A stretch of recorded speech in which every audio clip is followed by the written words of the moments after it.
Jay Crawford, Adam the Bull, Garrett Bush, and so many big names, it would take me hours to say all of their names.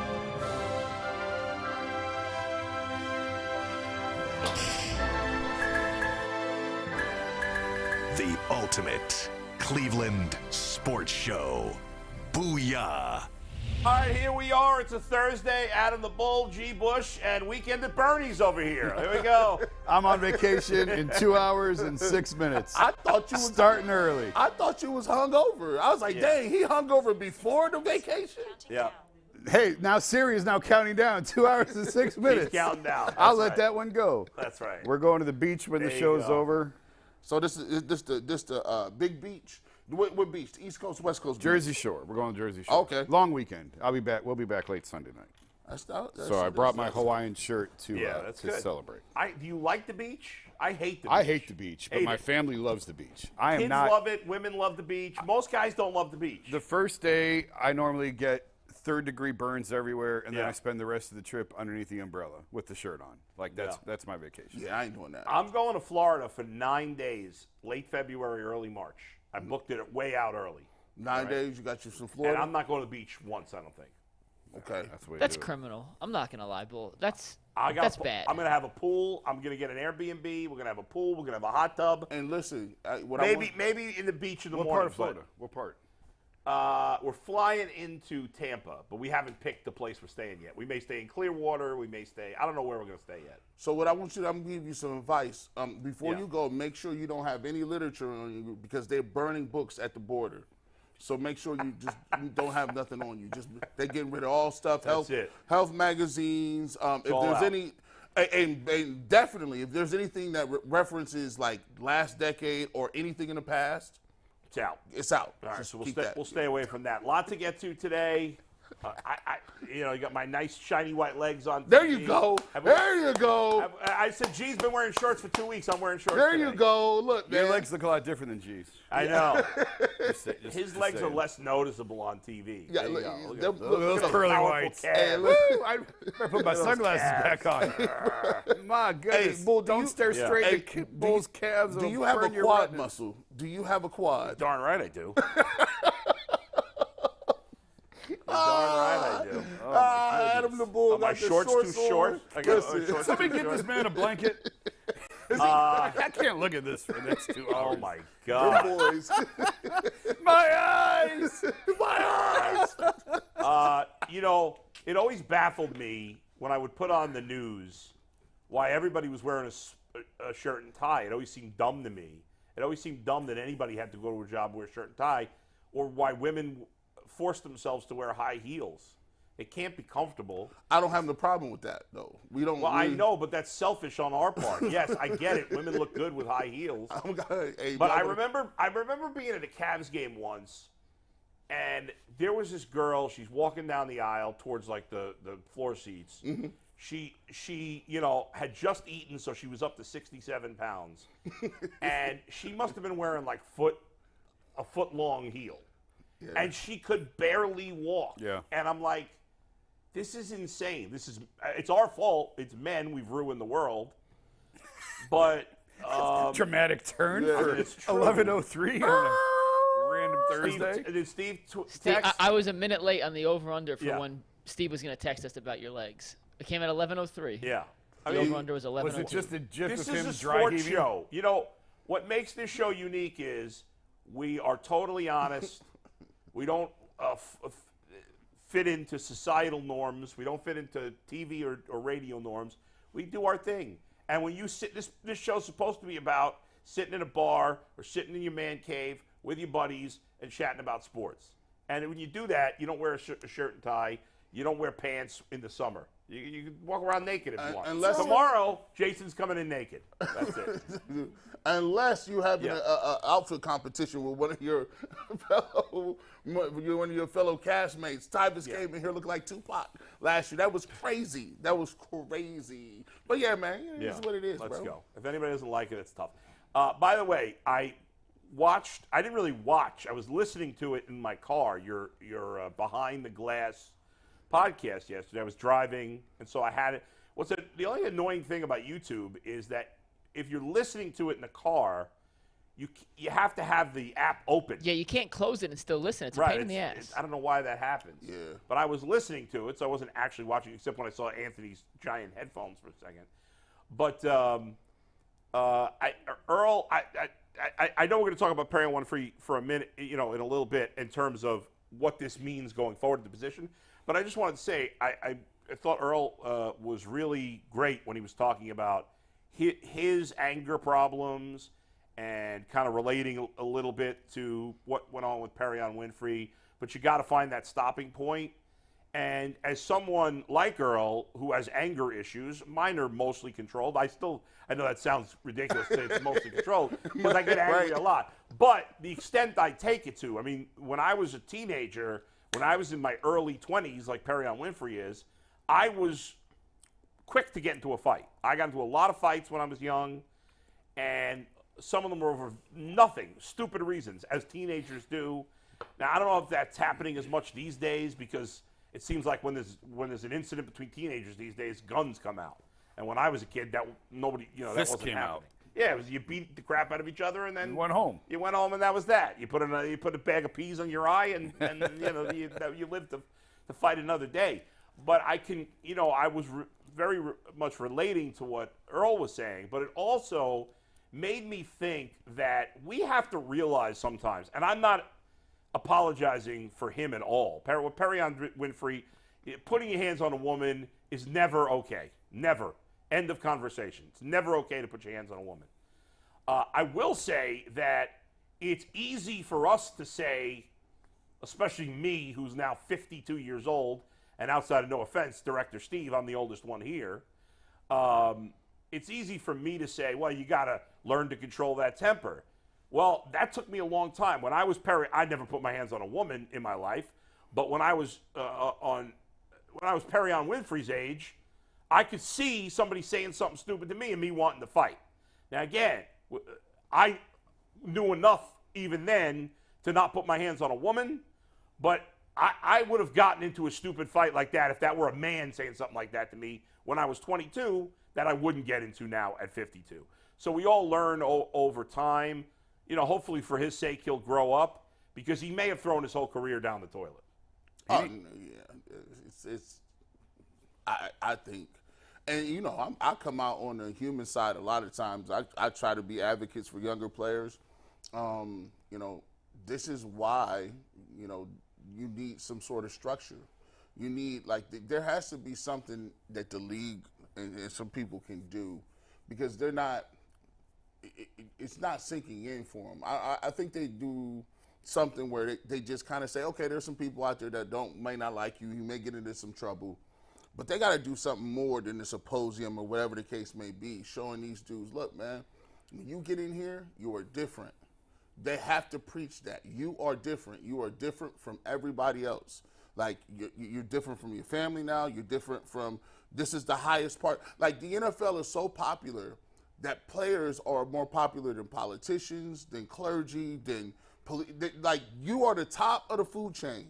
That's it. It's not going to come back, and it'll bite you if you don't have the right type of energy. And I've always said, when you're this big, and I learned this lesson from, it was a police officer who used to come talk to our football team. And back then, us being a party school and drinking a lot, he said, listen, you guys don't understand. Like, even if somebody comes up and hits you first, like it could be a man or a woman, you physically can't hit them back.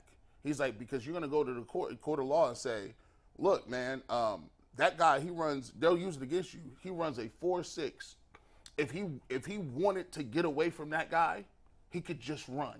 And then you say, well, why do I have to run? They're like, well, listen, self-defense is defending yourself to a point where someone can't harm you. You're strong enough to restrain the person. You're fast enough to run away from them. And you guys are walking around in a pack of 5 to 6 of you guys that are top-notch athletes. Less than 3% of the people go play Division I football based on athleticism. So there's no reason, because if you hit somebody, they could die. Like, you could kill someone. You could punch somebody and accidentally he hits his head, you die. So there's a lot of things that go into it, and it's unfortunate because Perrion may or may not get his career back. But at the end of the day, I think it's just another thing served to say, athletes, you got to watch yourself, man. Jason? Perrion needs help, and maybe you have to hit rock bottom before that happens, and maybe this is rock bottom for him. I don't know how much lower it could go. I think his career is in grave danger. I don't know who's willing to give him another chance right now. Listen, the book on Perrion is a lot deeper than what has even been out there. Like, we've heard stuff going back to Oklahoma and, you know, the security department of the Browns, what they pulled up on him going into the draft, and there was all kinds of flags around this guy going into the draft and issues he had with vehicles this past season that didn't all come out. And I know a lot, but don't have enough confirmed to say, you know what I mean? It's one of those because of the role. I mean, but there's a lot out there with him. He should have been cut a long time ago. He had no business being even on this team to this point. After the most recent offseason incident, he should have been cut because he wasn't the charges. I don't want to misspeak. The charges weren't dropped because they were false. It was dropped because he went through this program. Right. So he needs to get his life in order. He needs to get his life together. And the Browns are on thin ice with stuff like this. They cashed in all their chips on Deshaun, and you can even go back to Kareem. Now, Kareem really sort of kept it in line. He had the one traffic incident after he got here, but the Browns were the first team to rush in and draft or sign Kareem really before he even had a chance to sort of rehab himself or whatever word you want to use. They were first in line. Then the whole Deshaun thing. Now Perrion. Guys, you're out of chances. You can't do this anymore. You cannot take chances on mid-level guys who have a history of violence against women. You just can't. There's plenty of other football players out there to go pick from.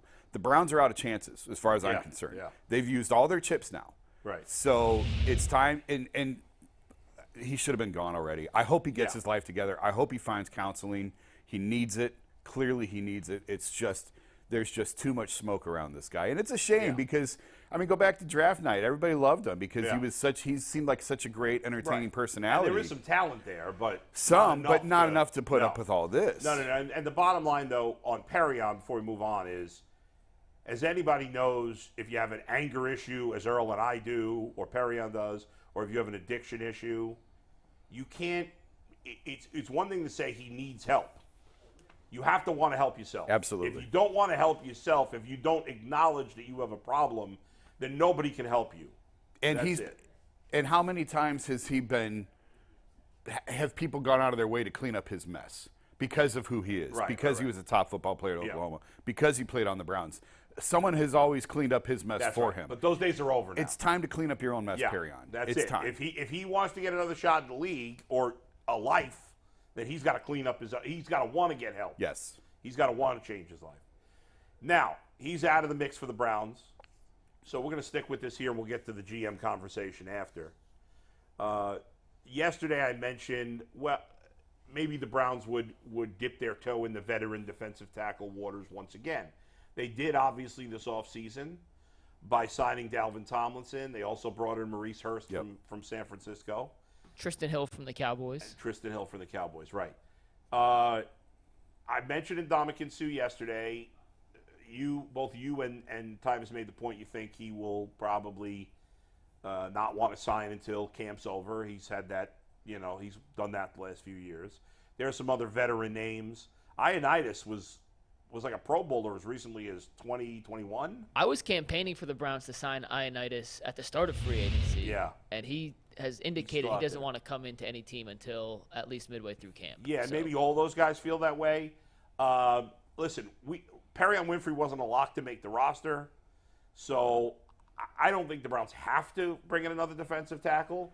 Do you think they should? No, and Mikey sent this out this morning, right? When he sent out, my first thought was, well, Perrion wasn't going to make this team anyway. That's why I don't understand why he was still. Why was he here? He wasn't going to make this team. Are you so certain? Based on I mean, I haven't had anyone in the organization tell me he wasn't going to make it, but just watching his production level, watching how many problems there's been with this other off-field incident, I couldn't understand why they didn't cut him. I thought he had a chance because they have no short things. Here's why he had a chance. For Tomlinson. Zach Jackson, my partner at The Athletic, made a fantastic observation that, frankly, I didn't see. So we had the opportunity to watch some film of Jim Schwartz's past defenses in Philly. Yeah. And Zach made the observation, if you look at I think it was the right defensive tackle, had the exact same frame as Perrion. Like, it was identical to Perrion. Mm-hmm. So that's why I guess he would have had a chance. I didn't think he was going to make this team. I think we talked about it over the whole offseason. I didn't think he was going to make it. So therefore, now if you need a camp body, okay, fine. If you need someone for reps for the summer heat, you want to rotate guys in, okay, then go ahead and sign someone. But I don't know that necessarily anyone that they sign, they have any intention of keeping to make this team, because I don't think Perrion was going to make this team anyway. G? I thought, well, you look at Perrion Winfrey, you look at just, if you strip away all the other stuff, you look at his physical attributes as a defensive lineman. He's more linear, he's more streamlined, he's more of a smaller pass rush type defensive end. If you go back and watch the All-22 on Perrion Winfrey, he struggles at the point of attack when it comes to double teams and taking up double teams. However, he's playing more constricted in a traditional one technique or three technique. They're going to be a little wider in Jim Schwartz's defense, and one thing he can do is what they call, changing the line of scrimmage. Like, they want guys that can penetrate upfield, get upfield, and cause a little bit of havoc. That's pretty much what his best trait is. Is he going to be a run stopper? Not really. He struggled mightily. You go back and look at the scores, you can see it on there in the film. But I thought he had an opportunity to be a part of the defense, and that's why they did keep him around after the last episode, right? I thought they were going to give him one more opportunity because of the fact that they're like, okay, he fits better than Tommy Togiai. I think Jordan Elliott could play in this defense. He's a guy that gets upfield as well. And they like this type of player coming in. He showed some bright spots last year, but I think he could have made the team. I think he would have been a rotational guy. But they knew this too. This is the reason they brought in Tristan Hill. It's the reason they brought in Maurice Hurst. It was the reason why they got Thomason. And you can actually kick down Zadarius Smith and put him at three technique on pass rush downs too. Mm-hmm. So they got enough bodies. I think they'll be all right in the middle. I don't think you could ever have enough good players in a rotation on the defensive line. Ndamukong Suh could still help a team, and I guess at this point, if they were going to bring in any of those guys, it's going to happen later in camp. Yeah. After they see, we talked maybe they get through camp and realize they still have a need there. Right. Or there's an injury. Because right now, Dalvin Tomlinson is the only sure starter at the position, right? Yeah. Maurice Hurst was good in San Francisco his first 2 years, but he hasn't played for 2 years. Right.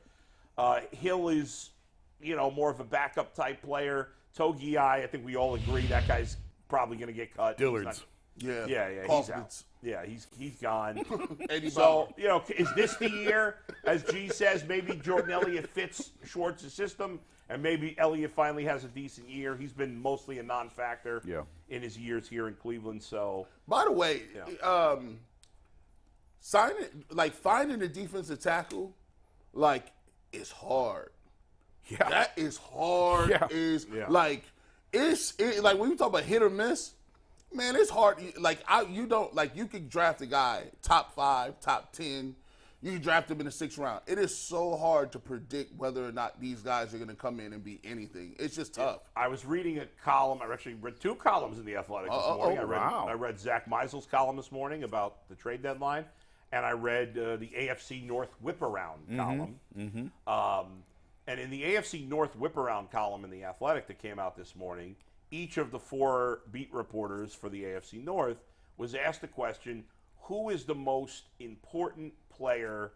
Who can each team least afford to lose besides the quarterback? Yeah. Mm-hmm. And the reason I bring this up, not because of Zach Jackson's answer about the Browns, but it's the Bengals' answer to the point defensive tackle.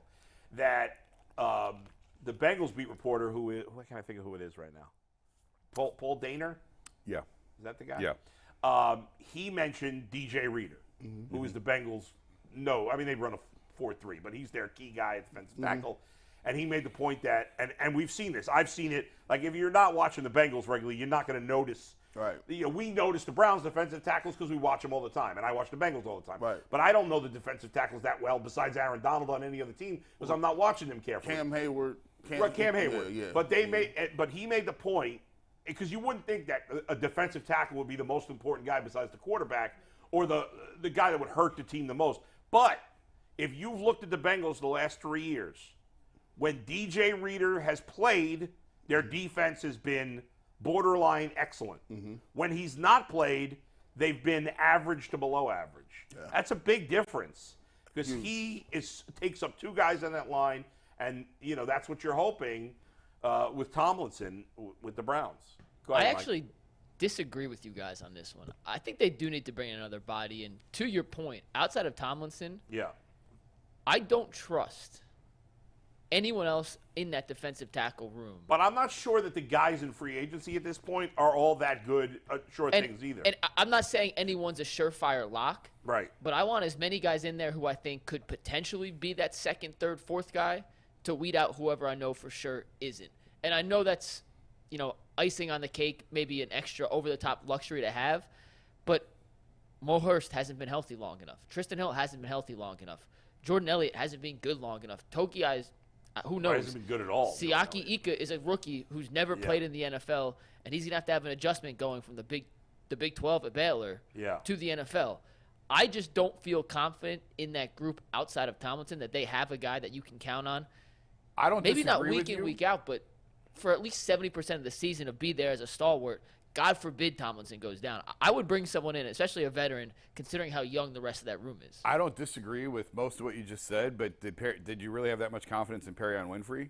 No, but even before Winfrey the left, guys I had a that- topic. Right, but The guys that are But available. you thought they needed somebody else anyway. I had a is that what you're topic for next week saying, do you actually trust this defensive tackle room? Yeah. Before any of this Winfrey Yeah. stuff went on. No, so I this get- just exaggerates, or not exaggerates, but this accelerates my thinking that they need a second D tackle. I mean, some of the guys on that list are better than Perrion Winfrey right now. Yeah.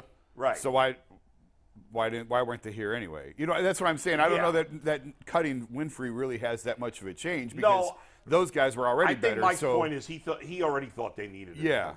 Yeah, I was gonna say that regardless of what happened to Winfrey, before any of this stuff happened, I was gonna ask you guys next week, hey, are you confident in this defensive tackle room to begin with? I think bringing in the defensive tackle would make some sense. I don't know it's a huge deal. I also think that if they brought one of those guys, you're a couple of weeks into camp and it's looking like none of these guys are legit starters, and you feel like Suh has been a guy who's waiting for a team that's good.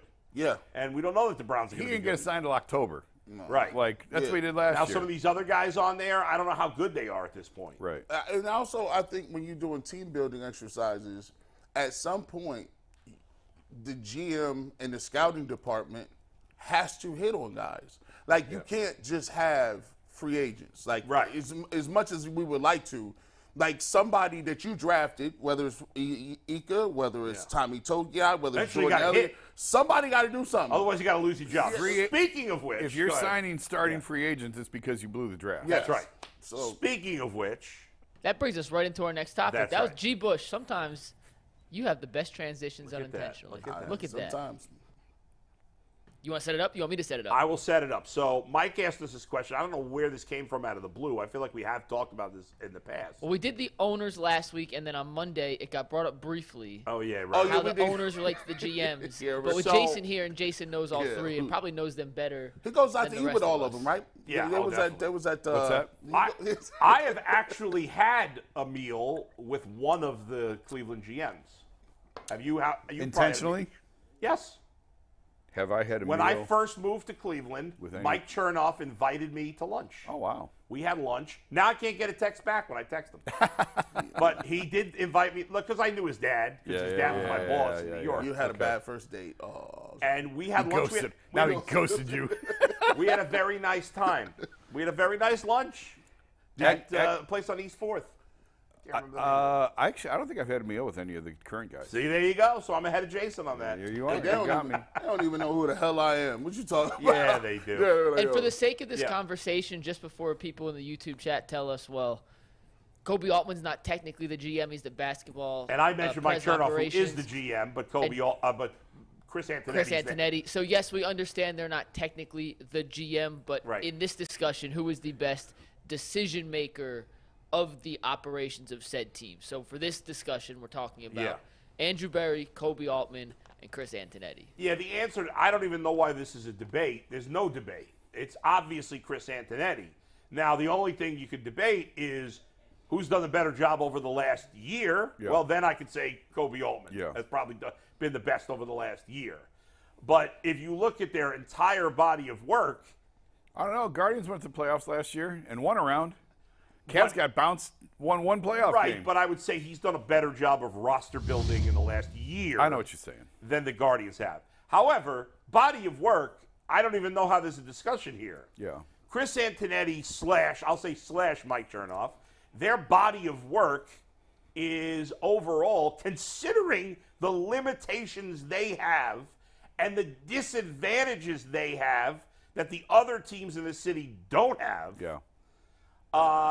If you factor that in, then it's even more of a blowout. This team, now, in the end, you could say, well, the Cavs have won a championship, although Kobe Altman didn't put that championship together, and the Guardians have not, and that's a fair criticism. However, there you go. You just saw Chris Antonetti and Mike Chernoff there. They have consistently put together good teams on a low payroll. Now, again, I've been critical of their job over the last year, but overall body of work, they're an A. At worst, an A-. Kobe Altman is below that, although he's done a decent job, certainly better than we thought. Yeah. And I mean, at this point in time, Andrew Berry at best is a C. Yeah. At best. But here's the thing: Andrew Berry got the highest ceiling because, say for instance, Deshaun Watson is good and they go to the Super Bowl. He just leapfrogged everybody because the risk reward is so high. Yeah. No other person was gonna not only. Matter of fact, you got to look at the deal. That's a pretty huge if. But I'm saying Yeah. But there's room for that, right? If you look at the fact that they gave him the contract or they offered him the $230. I mean, the Guardians were one win away from the ALCS last Tied in the ninth inning. Yeah. In 2016 from a So World it's not Series. like they were that far away, and they could get right back there next year. But it's the cheat code, though. It's football. Yeah. It's the Browns. But And we're talking about the job they've done to this point. what I'm saying is, he's probably in last place. But you have to look at the fact that if Deshaun Watson turns out to be what Deshaun Watson is, and the Browns can get off the schneid of not having a quarterback for 50 years, and he figures that out, the fact that he gave up 3 first-round picks is unprecedented. The contract was unprecedented. He turned them down, and they still kept going after it. So if he pulled that off, and the Browns can actually say they have a franchise quarterback, which is the most difficult position to get right in all of sports, you have to look at him and say, well, damn it, it was a C, but now? Yeah. I mean, I think that's a conversation for next year if all these things happen. Plus, you got to look at what else he's done. It's not like he found the quarterback out of nowhere. He traded for him, and I'll give him credit for that if it does work out, and I think it will. But And Jimmy Haslam had a lot to do with that. Barry had the relationship with David Mulugeta, the agent. They stayed in touch after Deshaun said no. Andrew kept the conversation going, but Jimmy going over the top and saying let's guarantee $230 million had as much or more to do with Deshaun coming here. Let me ask you this: if Deshaun don't work out, who's on the chopping block? Oh, owners don't fire themselves. Right. so if he's gonna, I'll give him the credit, fine. But it's like giving Dan credit for the championship when LeBron came back. Right. LeBron got that championship. It wasn't Dan. Exactly. It wasn't David Griffin. It was LeBron. That's right. I agree with that.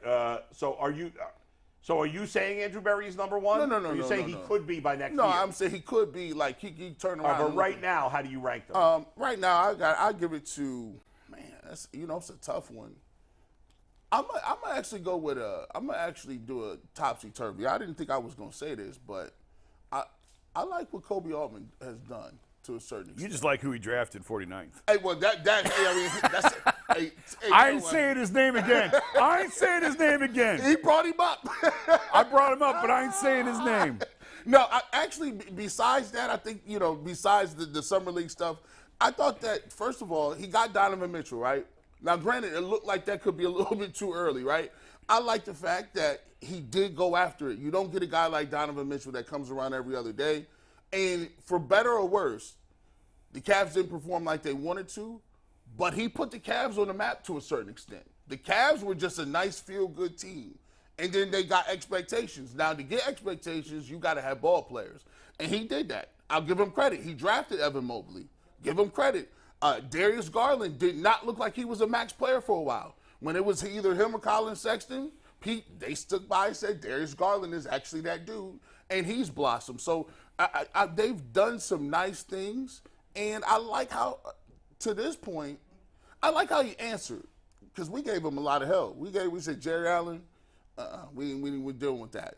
He said, I'm not going to get rid of nobody.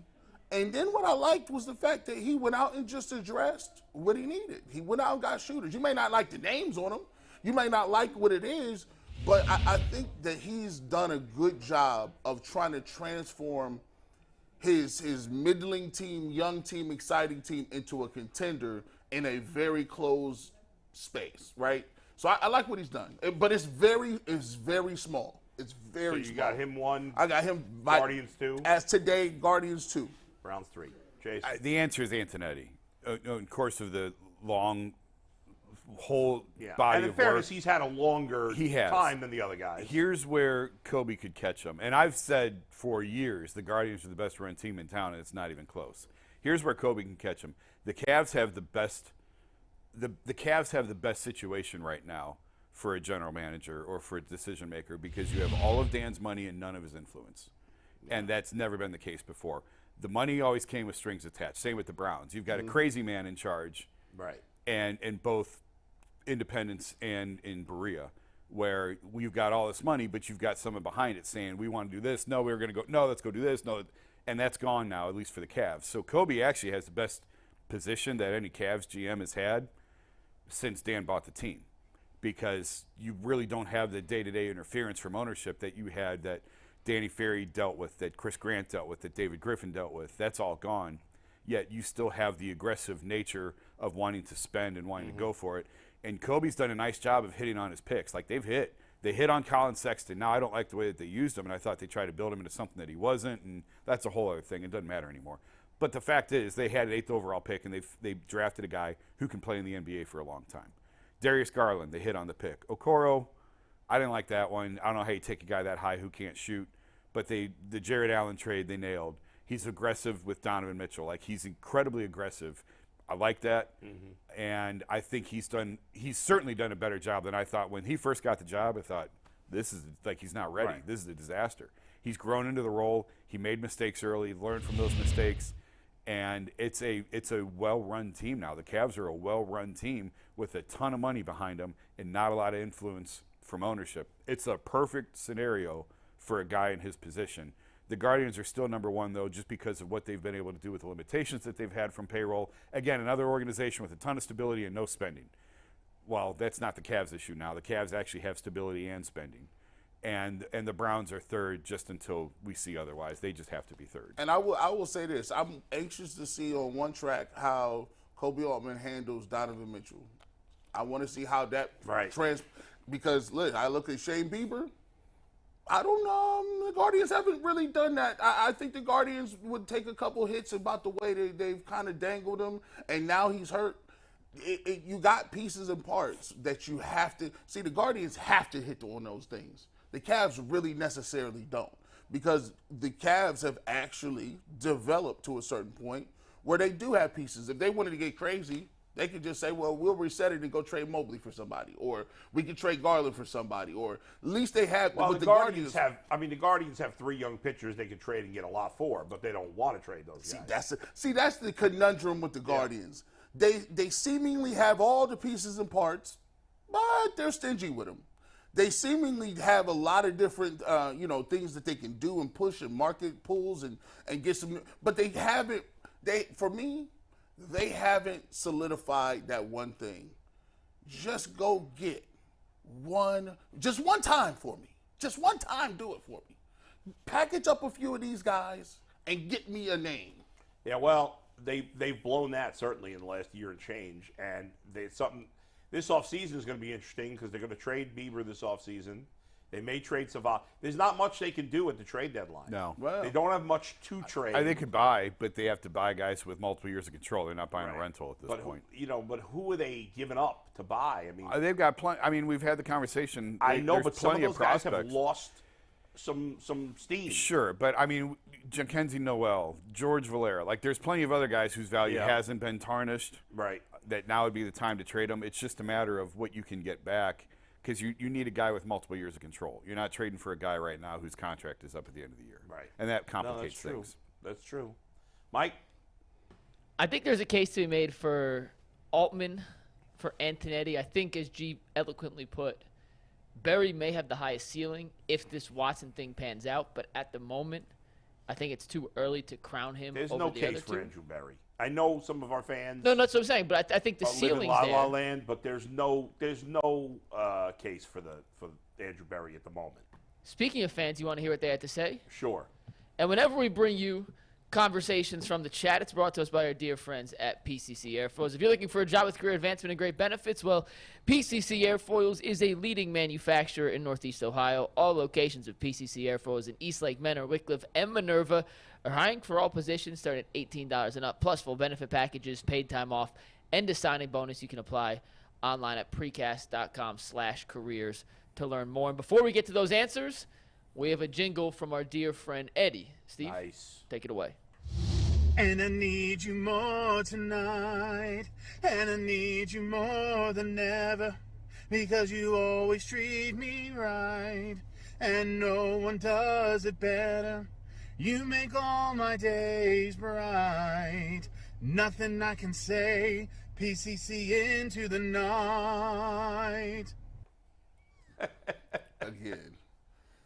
That's a classic Eddie right there. Classic Eddie. Good So job. we have two different polls on this. Yeah. Oh. We had one in the community tab with over 700 votes, and we had one in the actual YouTube live chat now with over 175 votes. Okay. So we'll start with the community tab first. With 52% of the vote, Andrew Berry is the community tab leader. Kobe Altman, 25% at number 2. Embarrassing. And Chris Antonetti at number 3. Would you like to read some of the comments? Yes, I would. Yes, I would. Okay, before we read the comments, in the poll chat, so this is in the current live chat poll, Y'all need help. over 175 votes. Andrew Berry also first with 48%. Antonetti with 32% in this poll, and Altman with 20%, in that poll. Speaking of counseling, I'm sorry. Oh, my we need to get some God. counseling I should for. laugh. I love our fans. That's I should why not laugh. our fans are fanatic. Hey, listen. They're out of their minds. Bro, they don't look. They ain't trying to hear nothing else. Can you imagine? But no Browns. They don't give a. They I don't do. care. I got a couple comments. This Yeah. first one's from Poopy Butt 4101. Of course it is.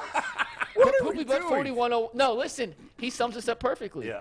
This poll just proves how Browns biased our fan base is. That's right. I don't think Andrew Berry's a bad GM by any means, but he's far from the best between the three. I mean, that's laughable. That somebody. People are just hitting that button because the Browns they care about the most, which is silly. I think there's a. I think, and so I'm glad Jay's not here because Jay would be throwing up right now. Jay is I mean, somewhere. Jason and I are kind of throwing up. Right But now. you're kind of throwing It's up right there. here. But it's like here. Pushing it back down. And that's with fair criticism with the Guardians Yeah. in the last year. But can you imagine, like, if you went to baseball executives, baseball people, and said, where does the Guardians front office rank for you? They'd be top 5 across the Top board. 3. It'd be the Rays, Guardians. I don't know who the third There's would some be. others, too. Sure. I think The I know- Astros would rank I know highly. people dismiss because of their payroll, but Dodgers, the Dodgers would be up there. yes. No doubt. Yes. They developed a great farm system and Yes. have, you know, Yes. as opposed to the Yankees and Mets who don't Right. develop as well. Right. At the very least, top 5. Yeah. I don't think there's any baseball person that would not have this front office in their top 5. Would If- any NFL team rank If the you Browns went to in the top NFL 5? teams and said, where do you put, forget Jimmy Haslam, Yeah. where do you put Andrew Berry in, nobody would have him in the top 5. It's laughable to think anybody would.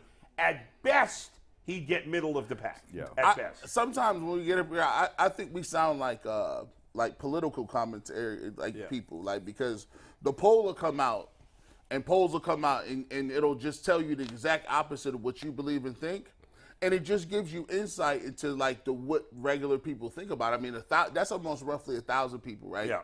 You poll 1,000 people, and the Guardians come last. And I think I actually think they came second between the two. Well, no, between the two polls, Mike, were the Guardians second or the Cavs second? It was one of each. Altman had 25%. Antonetti had 23% in the community tab poll. In the live poll, Antonetti had 33% to Altman's 20. So overall, Antonetti was second. Okay. Probably second. Okay. Altman was third. So the reason why the Guardians get always seem to come up on the short end of the stick is because the regular common man, not the baseball purists, not the people that watch 190 games, not the people who write about it, the regular common fan has a disconnect between the amount of money you spend and where you end up, as opposed to what kind of job you're actually doing. So they criticize the front office because they believe the front office is lockstep with the owner. So when the owner gets shot down, it's an oxymoron to say you don't spend money. But what have the Browns done that besides spend money? They spend money and they spend money and they go get people that people know. Now the Guardians, on the other hand, they do it smart, right? They go out, they find talent, they find guys to develop, or they find guys that they think could get a value over a larger name.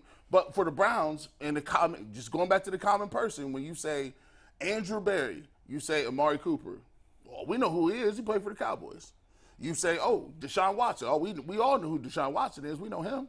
Like, you look at the splash big names that they have that they brought in, and then the common person says, all right, well, look, you know, I'm not paying that much attention to the Guardians, but all I know is my perception is the Guardians are a good team that I think will never win because they refuse to put the money in the product, and so But the Browns, who have never won, will win. Well, football is the biggest sport in the world. It is. The Browns control the state. Yes. And that's what it is. It's just, it's silly. Whatever. There's literally no argument for the Browns, for Andrew Berry. There's no argument. None. There's no legitimate argument for Andrew Berry. None. As of today. I do want to read a couple other comments. We had 36. It's interesting. Although Andrew Berry had over 50% of the 700 votes, nobody of the 36 commenters said why they voted for Andrew Berry. It seems like we had a lot of people chime in on why they voted for other people. Just like JF238 Inspire Greatness said, Kobe Altman understands what it takes to win in professional sports and understands how to build a championship-winning team in Cleveland. Go Cavs. One playoff game with him. Hot Steel 7305 says, I know this hasn't been the best year for Antonetti, but frankly, every other choice is embarrassing. That's correct. And then one more I'll read here real quick. From TKNK5GL, it's Antonetti, it's not even close. Imagine the Cavs or Browns only spending less than half of what the rest of the league spends and still getting the Super Bowls and championships. Yep. It has to be Antonetti. Yep. Yeah, exactly. Yep. People, you got to factor that in, the disadvantage they're at. Now, all Cleveland GMs all three Cleveland GMs are in a disadvantage in that it's not a desirable place for players in any sport. Correct. However, at least with the Browns and the Cavs, there's a salary cap. And Gilbert especially has shown a willingness to spend up to it. And Jimmy has shown a willingness to spend. Whereas the Guardians owner is not. So that's a major advantage that the Cavs and Browns have that the Guardians GM does not, and despite that, he's done a much better job. I think we can't underestimate the. We just talked about Gavin Williams, right? Yeah. Fans are fanatics, right? We can't underestimate the impact that it has on a fan base if you tell them that no matter how good that person is, it could be a generational player. Mm-hmm. It could be the best player they've ever seen. They're not going to pay him. That is to a regular fan. Yeah, that's a death sentence. Except they did pay Jose Ramirez, but only if Jose Ramirez took grossly less on the open market, which is not happening all that often. Guys. That's true. So it's a death sentence. But at least the Guardians have had players worth paying money to. The Browns haven't until recently. It's tough seeing. Now that's not Andrew Berry's fault because he's only been here a few years. It's just tough seeing. It's just tough seeing. If you say, I get it, but that's not the that's not the GM's fault. Yeah. But yes, you're right. There's a level of tying that in together. All right, Mike. It is time to move on to our next topic here, and it's something that we have to talk about after what we saw the last couple days. We wanted to talk about the Guardians' offensive bats exploding yesterday, or for yesterday's show, and then we had Marquise Goodwin come on, so that kind of got scrapped. So the new topic we're going to hit today, has Tito lost his touch with the Guardians? After Sam Henteges blew another late-inning lead, he took out Savali after 87 pitches. And at some point, Bull, you said it the other day, you think this is his worst season yet. Has he lost the touch? Am I over-exaggerating or overplaying what we've seen this year? But it seems like time after time again, they've had chances to close out games late, and it just hasn't ended up in wins. Well, let me start. No, he hasn't lost his touch. I think the argument of, has a guy lost his touch, it's when Tony La Russa has been out of baseball for 15 years and then comes back. It's when John Gruden's been sitting in the studio for 10, 15 years and then tries to come back. That's when the game changes and evolves beyond what they are accustomed to. The game has not evolved beyond Terry Francona. He's been there every step of the way. He's not taken any time away. He took, 1 year off to go to ESPN or whatever. That doesn't count. The game hasn't changed. Has they had some bad luck this year? Yes. Has he made questionable decisions? Yeah, of course, sure. Every manager has. Henteges has blown up on him. He loves Sam Henteges. So I remember when Henteges was first coming up, and there was the comparisons to Andrew Miller, and this could be a Miller type, and they used him as a starter. It didn't work out. They put him in this reliever role. You're not always going to hit the right button. It doesn't mean he's lost his touch. Savali, I don't think they have a ton of faith in him, frankly, to go very deep into games to get over that 100-pitch mark. I think, Zach Meisel wrote about today. He referenced a story, Bull, that Zach had on The Athletic today, that he got tired after, I forget how many pitches he threw in his last start, 79 or That's 81 or something like that. So and we saw it actually with the Yankees early in the year, yanking Domingo Germán after 5 innings almost every start, whether it's not wanting to give them another look. Perfect game, oddly. I know, and then he pitched a perfect game after he got blown up for 2 or 3 starts. It could do with where they were at in the lineup and not wanting to see guys another time through. There's multiple factors that go into it.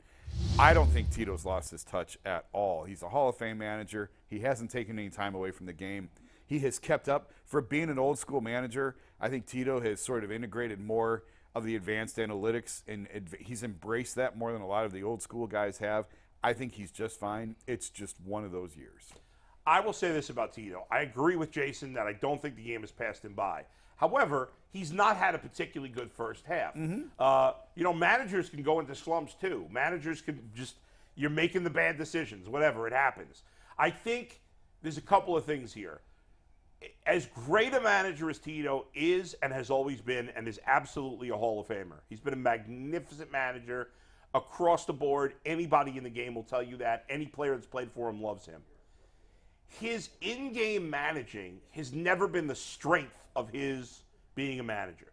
His strength is his ability to relate to players and to connect with players in different ways and get the most out of them. That's the most important thing to me as a manager, and that's his strength. His in-game management at times has lacked, especially with handling the bullpen, and I think it's been a little worse this year. I will say his loyalty to Miles Straw is baffling. I don't want to hear, and every time I bring this up, somebody says to me, well, they're paying him. Who cares? They got to pay him whether he starts. So because they're paying him, that means he has to play every day? That doesn't make any sense. So his loyalty to Straw is baffling to me. Why he plays pretty much every day is insane. There is no world in which Miles Straw is an everyday player. He is the least productive hitter in baseball. He has not been as good defensively this year if you look at the analytics on it. He's been more, pretty good, not elite this year. Just because you win a Gold Glove once doesn't make you the best outfielder in baseball. He shouldn't be playing every day. That's simple. But Terry Francona is still a good manager who's having a bad year. Hopefully, the second half will be better, as has been the case many times. Now, I've consistently picked them to still win this division, but I've started to lose my faith in this. A lot of it because of key injuries to Bieber. We're not going to see Bieber till at least sometime in August. Zach pointed out in the article, he's probably thinking late August, early September. I doubt you'll see McKenzie at all the rest of the season. So that's your two best pitchers, or the guys who have been your two best pitchers.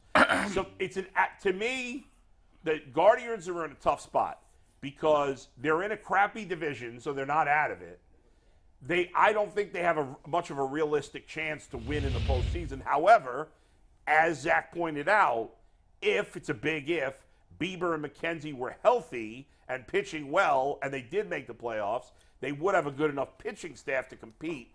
But their lineup is so bad. Even Antonetti admitted the lineup has taken a step backwards, which he never really admits things like that, which is crazy. Now think about this.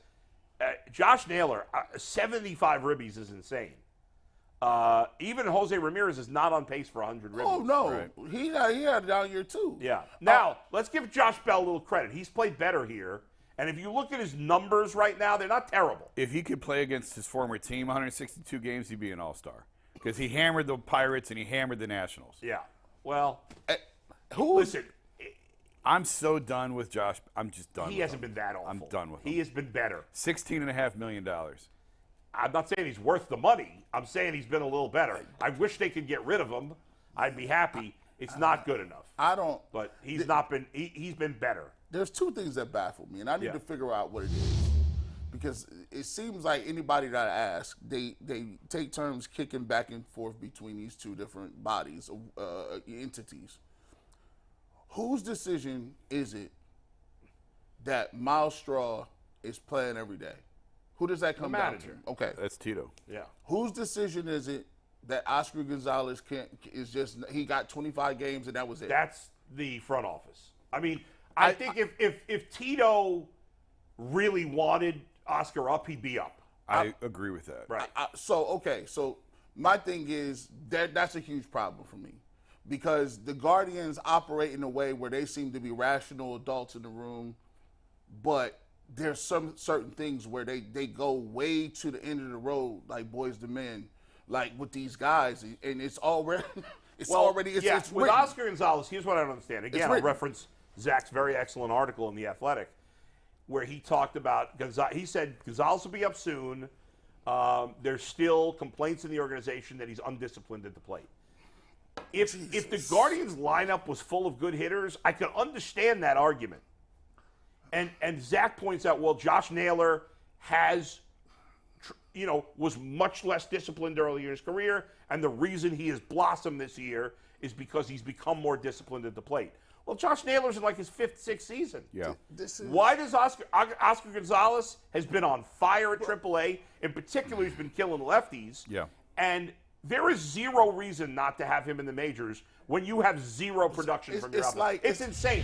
Even if he's still undisciplined, let him work on it in the majors, where at least he's going to run into some home runs. That's drinking your own Kool-Aid. They're getting high off their own supply right now. Yeah.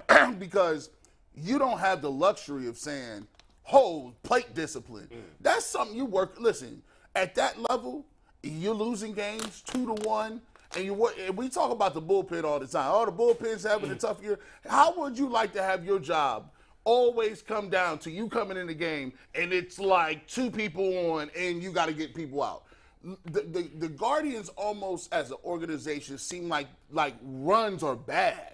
Home runs are bad. You need 2 or 3 people that don't have plate discipline and hit you 30 home runs. I don't think they understand that. And for them to keep trotting these people out with no power and then just say,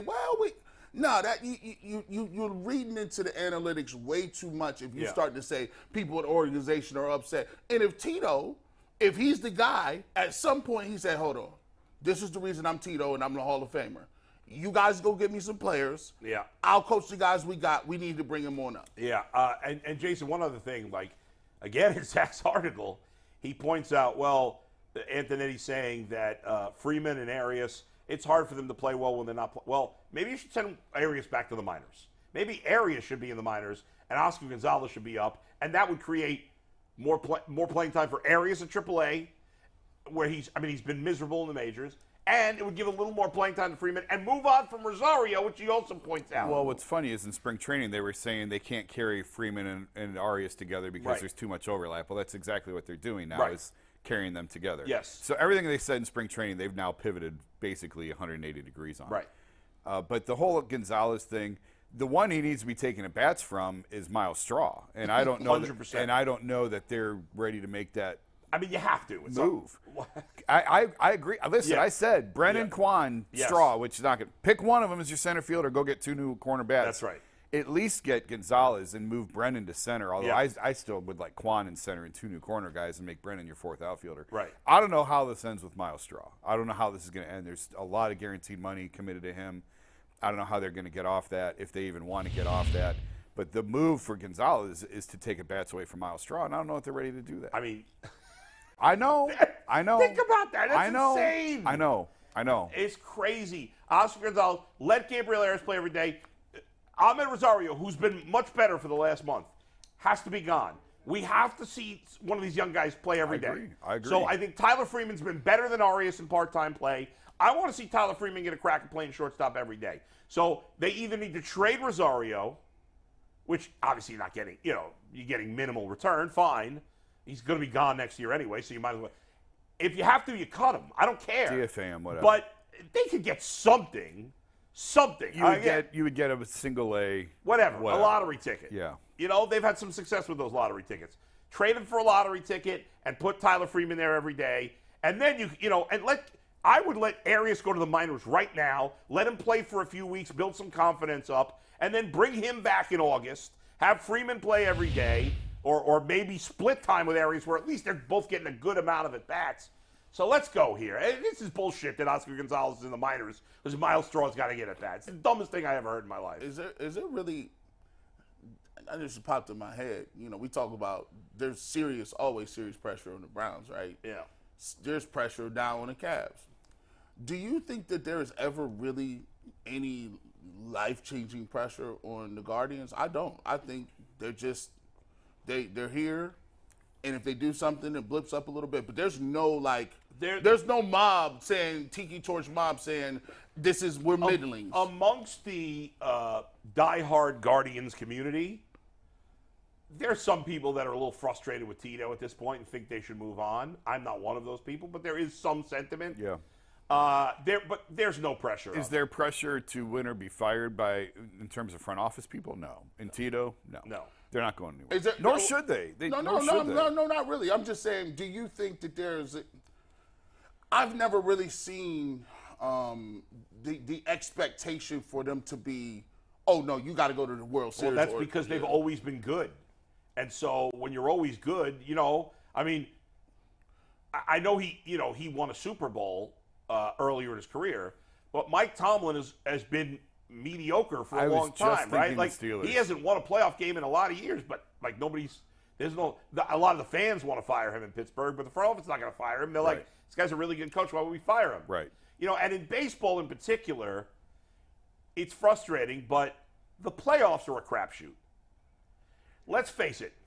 That Guardians team in 2016, even though they were 1 win away from the World Series, had no business getting to the World Series, whereas the 2017 team, which lost in the first round after blowing an 0-2 lead, was a way better team. It was a better team. 17 was a more talented team than 16.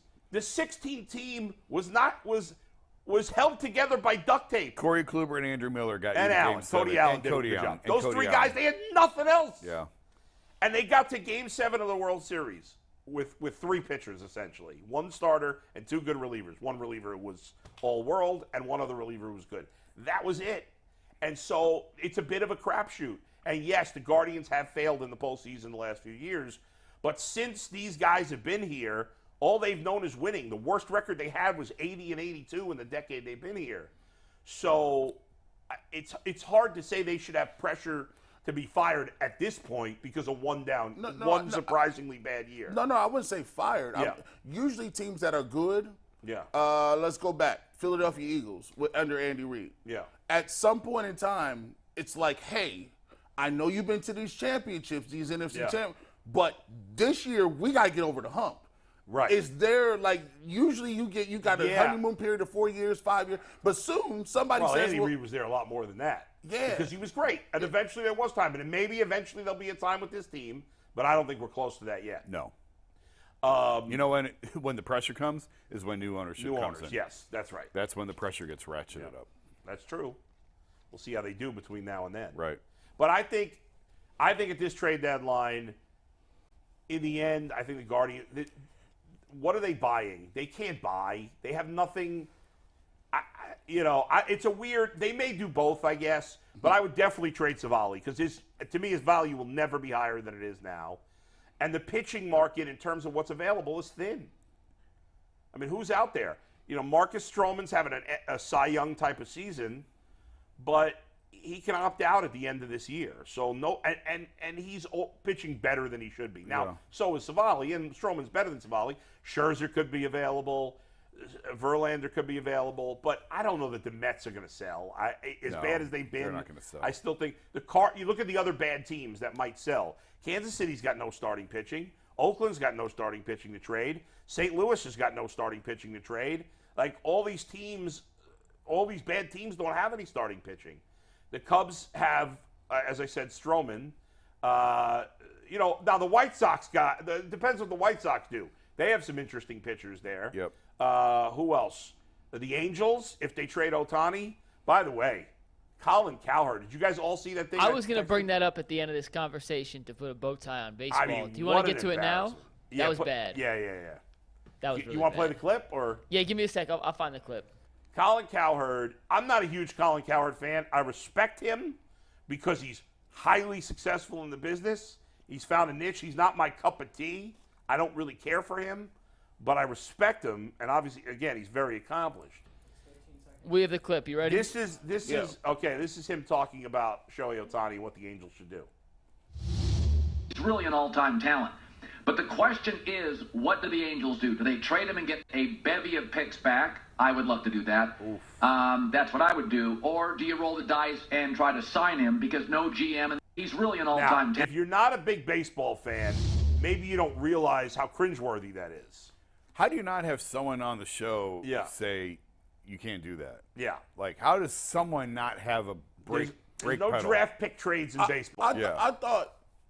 I thought, like, when I heard it, I thought, like, in his mind, he was thinking a bunch of minor prospects. leaguers.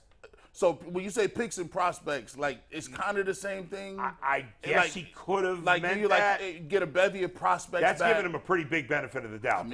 I mean, it's possible that's what he meant, but why wouldn't you say? I mean, nobody says draft picks when it comes to baseball. Yeah. And like, for an average fan not to know that, that's fine. That's not your job. Right. For like, my beef with Colin Cowherd is a beef I have with a lot of people in this business. Is they think they got to be experts on everything. And I think fans appreciate when you're honest about the sports you don't know as well. I fully admit I don't know the NBA as well as I know other sports. I don't pretend to be an expert. I'll give opinions on things I pay attention to, but I don't pretend to be an expert on the NBA. I don't pretend to be an expert on the NFL draft. Most people that pretend to be experts are not. There's only a few people that are really good at that. That's their job. And so when Colin Cowherd pretends he's an expert on everything, he shouldn't even talk baseball. He barely ever does. He has no clue what he's talking about when he talks baseball. So, like, don't be a phony about it. Just say, to say draft picks, that is freaking embarrassing. Hey, Director Steve just asked this question, and I'm assuming he's not the only one out there that doesn't know. Yeah. But will you explain why you can't trade draft picks in Major League Baseball as opposed to in other sports? I don't know that there's a reason. I mean, you just can't. I think it's against the – is it in the CBA? Yeah, no. I mean, it's just a rule. You can't do it. But even if you could, in theory, right, because you now can trade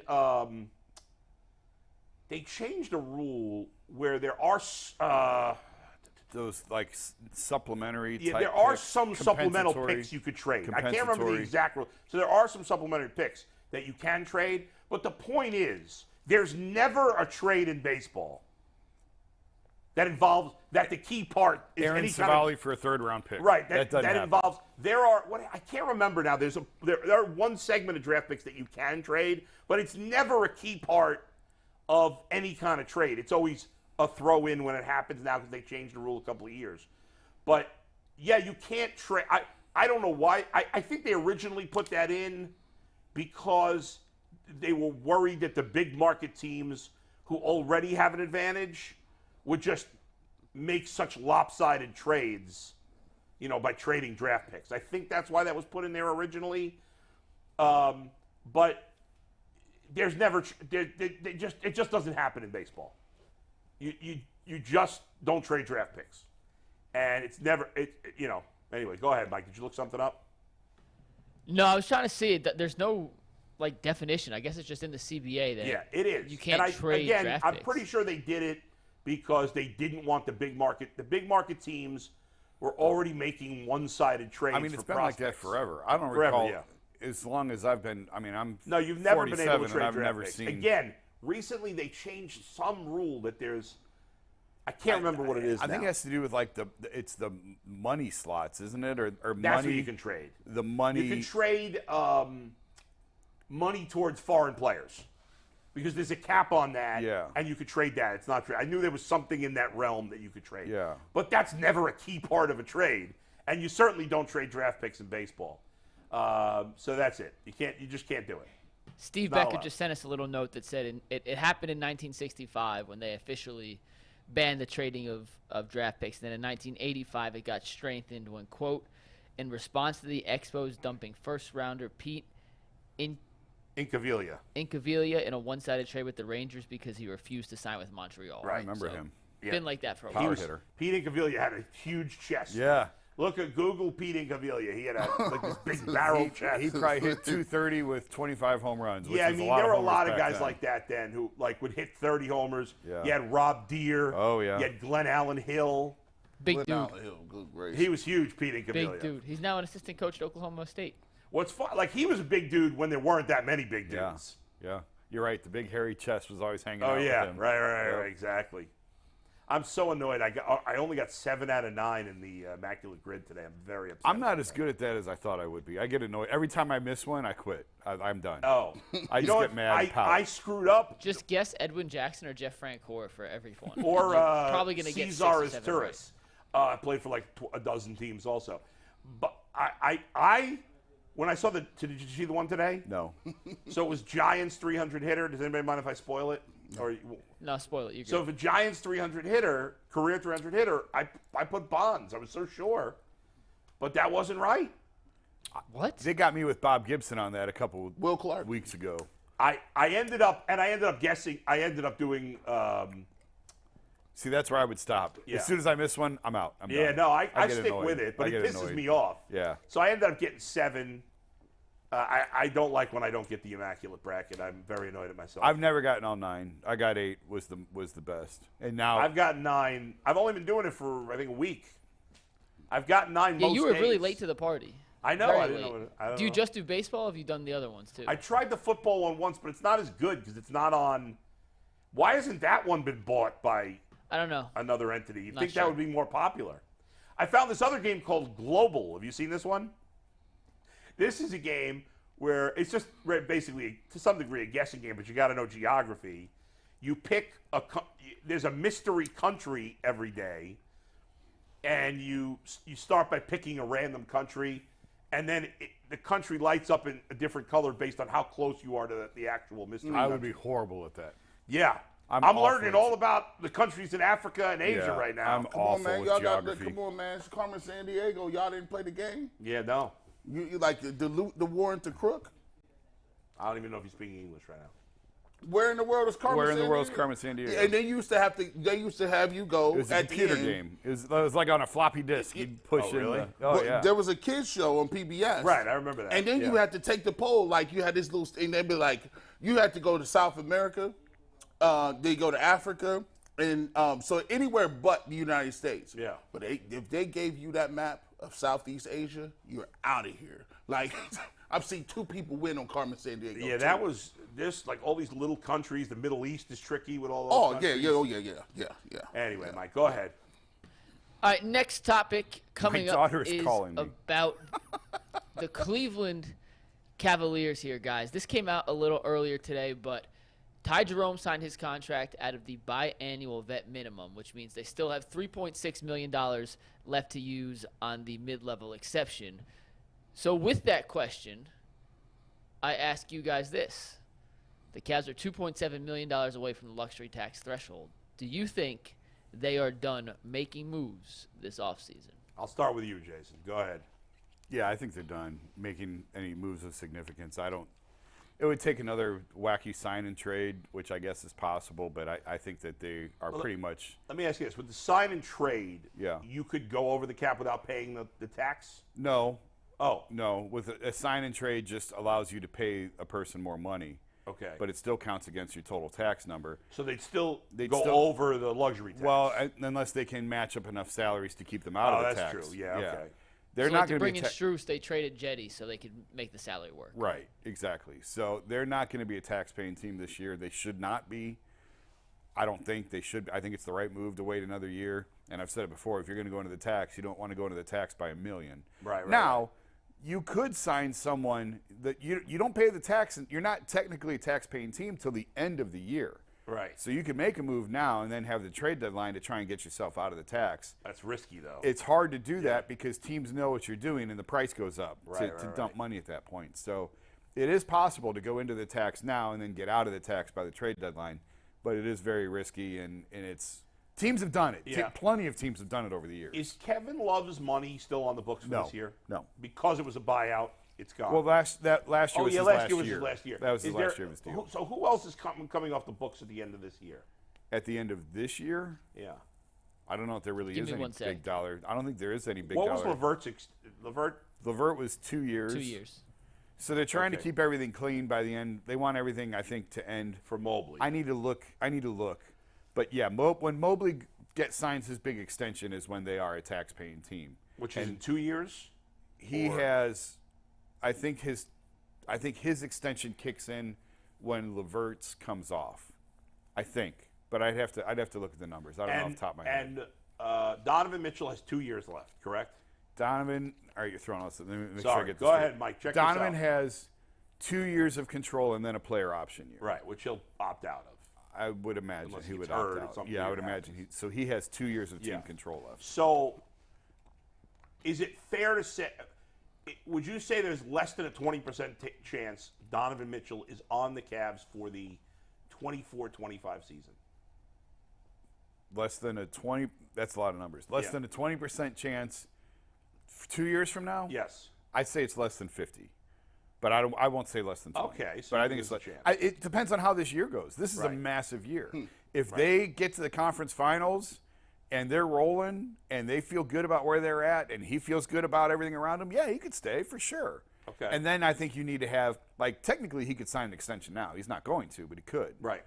But, you know, if next year goes well, you can have that conversation with him, and maybe you tear up the last bit on his deal and you get him to sign a new deal. Could you have max deals with? I mean, I guess you'd be gone once from they're Allen at that once point. they're in your house, You can do that. you can do whatever you want. So Mike, how many years does Allen have left on his contract? Jarrett Allen has he signed.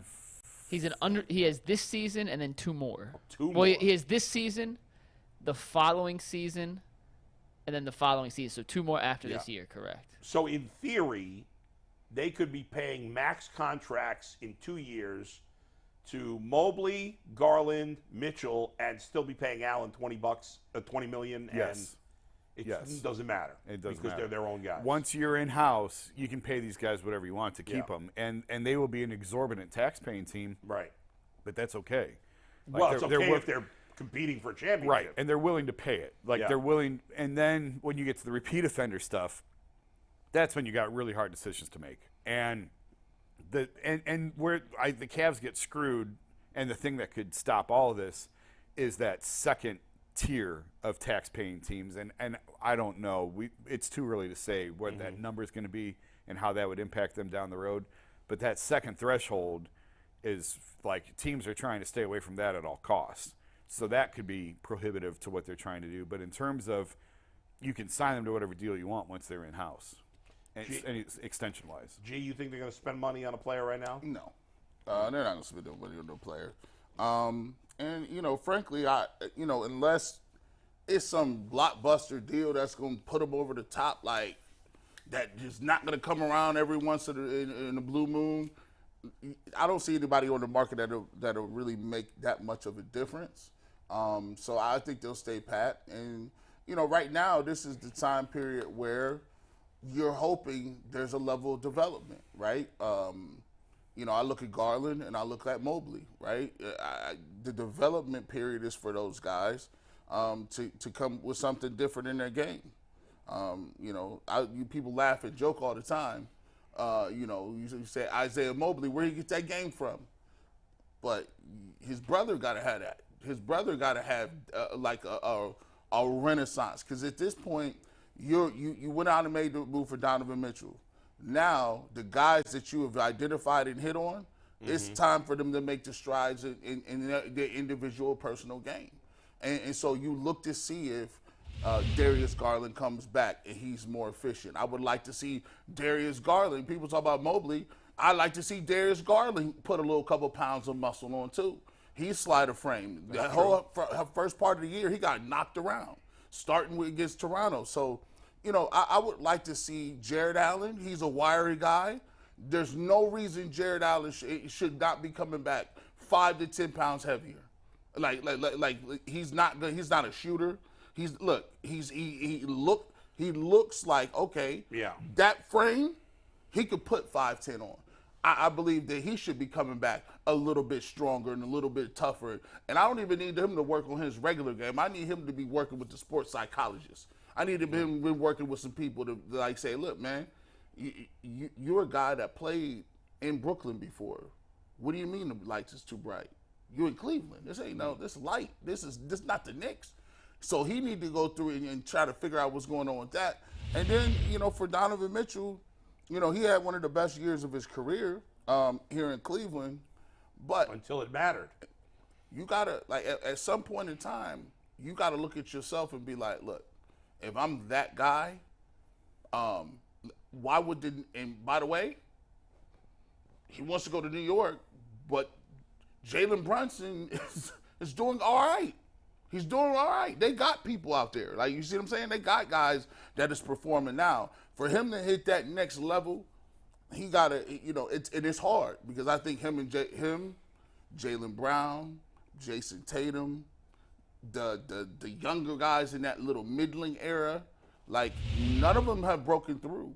Like, if you look at who's been at the top of the food chain for years, it's still the Kevin Durant's, it's still the LeBron's. Jokic is an older player, but somebody got to win something for them to break through. And I think jumping from team to team ain't really going to do you no good, because if Donovan Mitchell go to New York, they're not going to be no favorite to win nothing. I'm not picking the Knicks if he go to New York in 2 years. So I guess it depends what the rest of the East looks depends like on what it looks like at that time.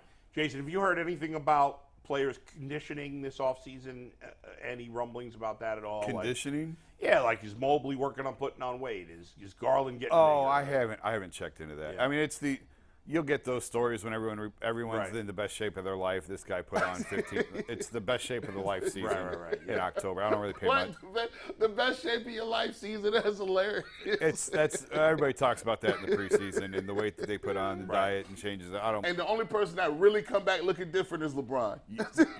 You know what I want Mobley to do? Fix your shot. I don't care. He does need to get bigger. Yeah. I'm talking Evan. I'm not Isaiah. Evan needs to get bigger and stronger for sure. You got to differentiate that now, because Isaiah. Well, because you keep talking about Isaiah. You're the only one. You keep talking about. But Evan needs to fix the shot. Yeah. That's what I want. That's what I hope he's working on. I'm sure he is working on. If he's got to take a step as a shooter next year. Mike? Chris Fedor put out an article in Cleveland.com as 2 potential guys that Cavs may still have interest in, who are still available on the free agency market. That's Kelly Oubre Jr., the athletic wing from Charlotte, and Christian Wood, the stretch 4/5 out of Dallas. Assuming either of those two would be willing to take a major pay cut and a discount on a short 1-year deal for $3-ish million to fit under the luxury tax. Would you guys have any interest in either of those two? Mike, why don't you tell the folks what you said to us about both of those guys, the concerns with both of those guys? Yeah, I mean, if I asked myself that question, I would say no. I don't think either's a great fit. Dallas traded legitimate assets to get Christian Wood this past season, had him for 1 year, and we're like, yeah, no, we're okay. You could walk away for nothing. That, to me, is the ultimate very telling telling sign, exactly. And I don't think, even though his skill set theoretically fits pretty well next to Mobley and or Jared Allen, I just don't trust a guy like that who had a team give up things for him, have him in-house at a position of desperate need, and then just be like, nah, you're okay. You can walk in free agency. And Kelly, I just don't love the fit. He's a non-shooting three. He's better than Okoro, don't get me wrong, but I just don't trust his ability. He's been on 4 teams now in 6 years, and he's been on a couple good teams. That's a bad sign. And he hasn't stuck on the good teams. He scored 20 points last year in Charlotte. They had 3 players average 20 points per game. Someone had to score on that team. I don't think it's a great fit. I don't think he'd take $3 million either, but even if he would, I don't really like either of those two as truly beneficial upgrades. Yeah, is he better than Okoro? Maybe, but I just don't think it makes the Cavs any better. What about, a couple of weeks ago we talked about Bridges. Which is the Bridges that was suspended all of last year? Miles Bridges. Miles Bridges. Renegotiated with Charlotte. Oh, he did? Yeah. Okay, well, then that's not the one. And again, you don't have to sign him for $3 million. You can sign him for more and execute some sort of sign and trade with Charlotte for Oubre, say. But and I was just trying to pull up a salary like Ricky Rubio, $6 million. 6? I can't read my own. Would you rather 6. have Rubio or Oubre? I don't know. What's Rubio look like? The Rubio of last year, I guess I'd take Oubre. Yeah. But they still need a backup point guard. Right, and I That mean can I know play he's at a high level, older, a but he veteran. was before he got but hurt. I'm you just think throwing 2 years later now. Yeah, I'm just throwing a name out of like Yeah, no, that's how you do a sign and trade. Right. But then you got to give Charlotte like they're out of trade assets, so now you got to give Charlotte. If Charlotte really want a second-round pick to take on $6 billion to Ricky Rubio, if they feel like they could flip him and get something else for him, maybe. But that's how you sort of execute a sign and trade, and that's how you wind up paying guys more than just the $3 million that you have left slotted. You can get creative with it. I just don't think it's realistic for where they're at. What do you think the chances are that Ricky Rubio can be the player we saw the first half of 2 seasons ago? I don't think that's gone. That's gone. But I think he can be better than what he showed you last year. Like, there's a lot of room in between where he was and 2 years ago and where he was last year. There's quite a bit of a gap in there. So I do think that he can help this team. Like a veteran backup point guard who doesn't need the ball in his hands to produce, like, is exactly what because they've got 2 ball-dominant guards now. If you've got Ricky who can come in and give these guys a blow and can distribute and knows how to run the offense, that could be a really nice weapon if he's right. And I just he was so bad last year. Yeah. Like, I went in last year thinking, all right, well, it's going to take him a year, whatever. Right. But he was so bad last year that it does make you question whether he's got anything. Like, has he gone off the cliff? I mean, has that injury pushed him off the cliff? We'll know fairly early on this year. I mean, he's torn his ACL twice. Right? And when you tear it and you're in your 30s, that's different. Like, it's a short list of guys who've been able to come back from that. Because basically what you do is you lose all explosiveness. So, like, if you're a guard, you're depending on getting by people. You got a guard. You're doing a lot of switching on the top of the perimeter. That's rough, man. I don't know if we got nothing left, but I know they got a shooter somewhere. Sam Merrill, where you at, dog? Can they hide him defensively? Sam Merrill, what's up, baby? Speaking of end of the bench guys who you can get for very little money, the Cavs bring Lamar Stevens back after he got cut. I wouldn't hate that.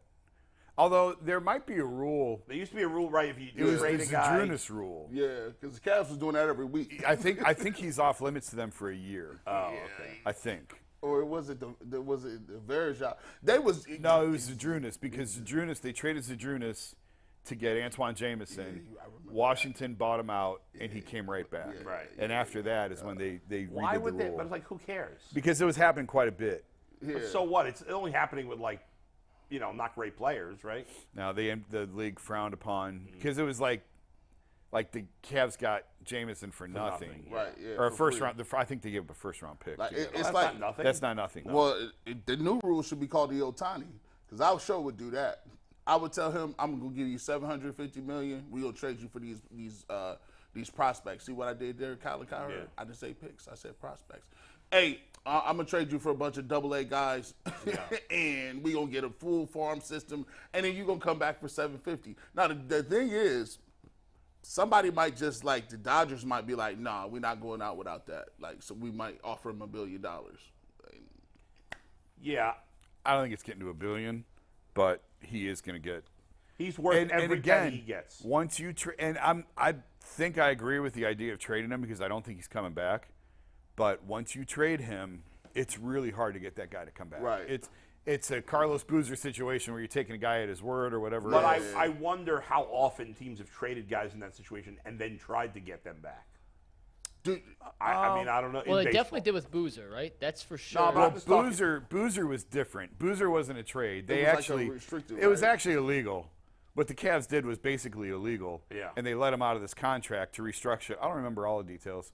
I was talking to someone about that a few months ago, and basically they knew right away, as soon as they let him out of the deal, they knew they were screwed. That he had no, like, this was. He just lied to them. He just lied to them. Yeah. He just lied to them. But in terms of baseball, obviously we saw it with Chapman. The Yankees traded him to the Cubs. Mm-hmm. The Cubs didn't try to re-sign him, and the Yankees brought him back. I wonder, though. That's the exception. That's right, not but the I norm. wonder how often teams have tried to do that, and then the guy was like, no, you traded me. Or no, they literally go to him and be like, listen, this is what we're trying to do. Yeah, but we want to re-sign you We- after. we're gonna- I'm guessing that hasn't happened Here's much. the thing. Players don't trust teams, and teams don't trust players. You have Of no course idea there's no guarantee, but if you're the how Angels, much distrust there if is you're on the each Angels, side. you can't let him just walk for nothing. I agree. The guy's the best player in baseball. If you're not 90% confident or more that you're going to get him back, I think you have to deal him. Yeah. But I hope he doesn't go to the Yankees. I predicted the Yankees not to make the playoffs. Now, I had some other baseball predictions this year that were awful, including I picked Alek Manoah to win the Cy Young. Whoops. Oops. But I picked the Yankees to not make the playoffs on my podcast before the season. I don't know if I said it on the show. And a lot of people tell me, you're out of your mind. Now, I'm not right yet, but as of now, they're out of the looking playoffs. good, yeah. And they look like a complete mess. I think the Angels would trade him to the National League. I would think. I think they'd want to. Yeah.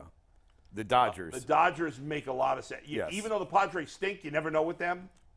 But Correct. I don't know that they have any prospects left. They've made a lot of trades in recent years. I think the Yankees would just try to outbid people. But the Yankees don't have a great farm system. The Dodgers have a huge payroll and a great farm system. Yep. They have a lot they can throw at the Angels. Yep. Now, do they want him playing in Los Angeles for another team? Probably not. Probably would not They'd trade probably him. rather him go to the East Coast in the National League. Would you rather trade him to an American League team or Yeah. the Dodgers? Probably an American League team in their case. Yeah, especially if it's non-division. Which Yeah. Yeah, that would suck. That'd be terrible. Yeah, you're right. But like in terms of the National League, who I could see trading for him, I could see the Dodgers doing it. I don't think the Giants have a great farm system, but I could see them doing it. They're a playoff team, I think. I don't know. I don't know farm systems that well. Nobody in front of the in the Central. The Cubs are not good enough to trade for him. And the Do Padres. you think are- the Angels would entertain an offer of Isaiah Mobley, Amani Bates, Litter. a future second-round pick, and Craig Porter Jr. for Ohtani? It's close. I don't know if I want to give up Porter Jr. That's too much. Yes, want- did that I put him gotta hold over? on to I will Porter give him Sharif Cooper. We'll keep Porter Jr. Yeah, we'll give him get Sharif Cooper. Cooper. Yeah, he averaged 27 points, right? We'll give him, and we'll throw Logan Allen in. That's a fair deal, bro. And, I would a love- future second-round baseball draft pick. I would love to do a segment, Mike, where we ask fans to propose Guardians trades for Shohei Ohtani. And I would like to see how many fans come up with trades that – I know the Guardians are not going to do it, but trades that actually the Angels would listen to in real life. For Ohtani, or should we open up for everybody? What do you mean? Like Guardians trade fans. No, just submitted for Guardians Ohtani, trades. because that's he's a special guy. Like I don't know if people realize how much you'd have to give up to get him. Like in theory, if the Guardians wanted Ohtani, they would probably have to trade Bybee and Williams. Yes. And more. Yes. Nah, not if you did it like this. Yeah. Tell him I got Jose Ramirez on the line. Boom. Well, that doesn't make sense. What you mean? It doesn't make sense because Ohtani's going to leave after 1 year, and now you've traded away your best player. But I'm just saying. You say give me something they would listen What would to. the Angels want is That's true. Okay. So Well, they would. He got you. He just put you in a mental pretzel right there. No, that's a good point. The G's right. Obviously, the Guardians wouldn't do that. But yes, if you offered them Jose Ramirez, who's locked up at a cheap rate, they consider that. you'd still have to give up more than Jose Ramirez, who's a top 10 player in baseball. You'd still have to give up more. You can give up Jose Ramirez and you can give up Bybee. And then the Angels would want more. And we'll give him Valera. I still think they'd want more. I don't know. I mean, that Jose contract is the best in baseball. Think about that. It is the best That's in baseball. a cold trade. I gave you Bobby. And this is fantasy land that we're in. Yes. But I think if you offered them Ramirez and Williams, they would do it, the Angels. I think that's probably I think that's close. That's close. Ramirez and Williams, you got a deal. Now again, the Guardians would never do that. Would never. But think about it. All the Ever. McNuggets, all the rest of them teams, right? They got a list of 75 people they got to put together. The Guardians can put 2 out there. Now I'm not sure that would be enough. It's the best. But I'm not. They might. They would save $600 million from the Ramirez contract. It might contract. take Jose, Bybee, and Williams. I don't know. I don't know. I'm not a baseball that Ramirez contract is it's the best in baseball. It is the not pre-arbitration. Yeah. It's the best contract in baseball. And how many more years he got? 100? He's got quite a few. But come on, McNuggets, that's the deal. But it's not Finish it up. it's not going to his late 30s though. No, I think he's got. But going to his mid 30s. I don't know, 4 years left. I think. Boy, you get Ohtani. Anyway, let's rephrase that because G found the flaw in the system. You can't even do that because Jose's got no trade clause. Well, but we're saying just would the Angels take it? Yeah. That was his point, and he's right. But I would like to see fans come up with not involving Jose Ramirez. What days are you on the show next week? I'm actually off all next week. So Great idea, Bull. I'm actually off to training camp. I'm off next week and the first 2 days of the following week, and then I'm on every day. So you're for the rest of the basically year off after that. through the trade deadline. Yes. The guys are gone. No, I'll be back. You're basically off through the trade deadline. yeah, you're off to the deadline. Yeah, you're off to the I deadline. am. I'm not back till. I will do it tomorrow. We will do it tomorrow. I might have to switch up some of my days off with Steve. We will. 'Cause I don't think I should miss the trade deadline. I didn't think about that. Because if you ain't here, we blowing right through it. No, we'll do it tomorrow. We'll do it tomorrow. Yeah. We'll do it tomorrow. I'm gonna add it to my list right No, but now. I as may soon as we work start those this next first that conversation. Monday and one of those days of the trade deadline and take off some other day or something, because I don't want to miss the whole trade deadline. I don't know why I hadn't really thought about that, but Bad job out of you. yeah. Anyway, let's talk about quarterback. And before we do that, yeah. I want to remind everybody that if you're not already a member of the Ultimate Cleveland Sports Show, frankly, what are you waiting for? For just $1.99 a month, you become a starters tier member. That gets you loyalty badges, custom emojis, and members-only community posts. For $4.99, you become a coaches tier member. That gets you all those same starter tier perks, plus overtime videos, member shout-outs, and much, much more. Also, hit that like button, hit the subscribe button, help us out. We appreciate all you guys very dearly for supporting us here on the Ultimate Cleveland Sports Show. So we've talked about the fact that there's this new documentary on Netflix called Quarterback. Who, for those of you who haven't watched it, it's fantastic. It's just to have a frame of reference, it's kind of Hard Knocks-esque, except it only follows 3 specific players on 3 different teams. This year, this first season of it, they just announced it's going to be a second season. They follow Patrick Mahomes, Kirk Cousins, and Marcus Mariota. In other words, a star quarterback, a solid starting NFL quarterback, and a guy who's fighting for his starting NFL career or career period. It's produced, NFL Films is involved, Peyton Manning's production company is involved. I can't remember what the name of the company. Omaha Productions. Omaha. So they're involved. It is extremely well done. Guys, I know you've watched it. I've watched it. Mike's watched it. I've seen the whole thing. I thought it was fantastic. I did fast forward a little bit through some of the AFC Championship stuff because that was a little too depressing to watch. But I thought that, I mean, the stuff with Mahomes in particular, for those who may not have watched the whole thing, when you see some of the stuff with Mahomes, first of all, he calls everybody dog. Did you notice that? Yeah. Mm-hmm. Yeah. Hey, dog. I was actually watching it 1.5 speed, trying to catch up because it's kind of hard to keep up with the dialogue when you put it at 1.5 speed. Yeah. I was trying to crank through some of this. Hey, Good Rush 9-2. Yeah. Good Rush 9-2. Yeah, that's a good one right there. He was getting pissed at Max Fry. But some of the insight into what happened in the AFC divisional round when he got hurt against Jacksonville And Crazy. He's on the sideline. Like, they don't even know if his ankle is broken. Yeah. He can barely put any weight on it, and he's on the sideline. Reed's telling him, we're gonna take you out. And he's like, no. He's going, I mean, I don't know how, like, I know he's competition. I get it. I certainly get it as a Bengals fan and as a Browns fan. All right? I get it. It's impossible not to like that guy. Totally agree. Right? I mean, how can you, especially after you watch this, he's impossible not to like. Everything about him is awesome. So the thing I get back from the most of it is, you know, people sometimes get mad about the type of money that these dudes make, but just go back and watch through the episodes and watch just how much outside stuff, like outside the facility, not during practice. Like these guys, when Mahomes was going to his trainer, and he was doing it during the season, Monday, Wednesday, Friday. Yeah, he's in there running full sprints and clock times and all kinds of crazy bending. Like this stuff, I'm like, this is on the outside, and I'm like, bro, they do. Kirk Cousins is has electrodes on his head and he's training his brain. How many times did Kirk Cousins, man? You hear him on the field just like screaming in pain. Yeah. It's like so. Like you don't think about that as someone who didn't play, but.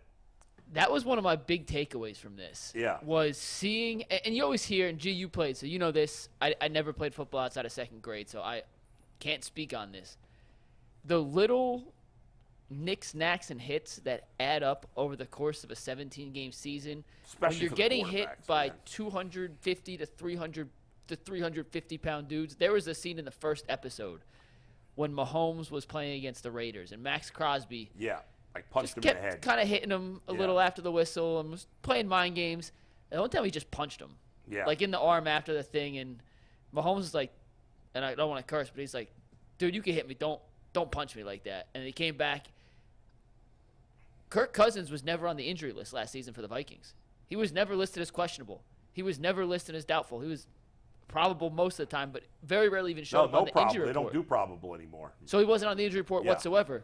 And he talked about week after week spending 10 to 15 hours with trainers outside of the facility in his own home, just getting his body ready to prepare. Well, he had those chiropractors that come to his house. That's what I'm saying. Yeah. Hours and hours with people outside the facility on his own after practice, after working with the trainers. Those guys take just to get his body ready. And I got to say, because you know I always got to go back there.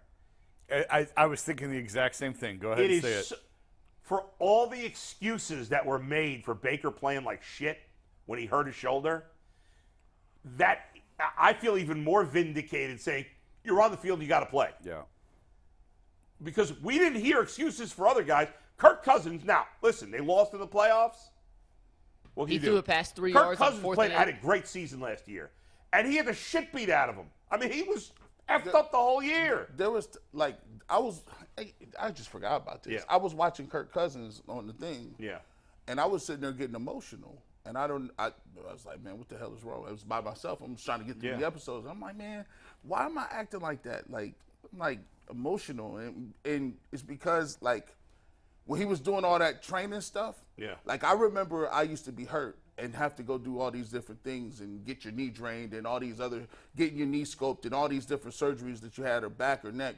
And I was sitting there thinking and remember to myself, I was like, bro, I thought it was something just wrong with me. Like, I just thought, you know, am I not tough enough? Am I not, like, I should be able to go out and just play without doing all this stuff. And then it just hit me, like, when I was watching it, nah, man, like, and I knew this, but everybody go through it. And it's the mental, like, I thought I was just mentally screwed up because I'm like, bro, I shouldn't, I don't like this. I'm always with the trainers. I got to do all this other stuff. It's just crazy. I just want to play. Remember, you think about the times when you could just get up and just go do what you wanted to. And then when you see him and you see guys at that next level, you realize, no, that's every player. Everybody has these injuries, and it's the mental grind that just wears you down, where you just, some days you don't know how you got it. Like he was sitting there saying, hey, Tuesday, I don't know how I'm going to play. Right. And by Thursday, he's out here throwing the football. Right. Crazy. Yeah, it's amazing what these guys go through. And so you were going to say the same thing. Like, The Baker excuses seem so ridiculous now. That's the first thing I thought of. Yeah. When you're talking about all the work that these guys have to do. And the one thing about Mahomes that was interesting, I'm going to mess this up. His trainer was talking about he only loses 3% of motion, and most guys lose 20%. That was wild. All the neck training, all the neck spine training, and spine training, Fascinating. and the machines that he uses. Yeah, it looks so weird. Yeah, to like gain flexibility, and how much baseball helps his hips, and how little range of motion he loses compared to most people. Right. And that's what helps him with some of these about unorthodox throws. Right? Yeah, it's wild. The trainer seems like a little bit of an odd duck. Most of them are. Yeah, that's right. So about that trainer, Yeah. my sports director when I was in Texas, Yeah. so the Jimmy Donovan to Nick Camino here, I was Nick Camino. Yeah. He worked in Tyler and covered Mahomes in high school. Right. And he says that he did a story when Mahomes went to Texas Tech on that trainer. And this is before he had moved to Kansas City and built this massive facility that's essentially awesome. Mahomes' playhouse. Right. I'm sure he trains other people, but he does, but it's when Mahomes comes in, it's Mahomes' playhouse, and then when he's not there, everyone else can come in. And he did a story when he was working in East Texas in Tyler, and Mahomes went to White House High School, which is right outside Tyler. It was like an old barn that he turned into a workout shed like that, but obviously not that extreme. And he was like, after I went into that story, I was like, this dude's a loony bin. He's got no freaking clue what he's talking about. He was talking about neck movement, and it's like, if Mahomes trusts him, and this is the best high school player I've ever seen. Who said this guy's crazy? My sports director. Well, how would he know? Because he grew up playing football as a quarterback in high school and then seeing these guys do this drills that he had never even thought of. Well, just because they're new doesn't mean they're wrong. My point, what I'm getting at is, he may be loony. Yeah. He's right.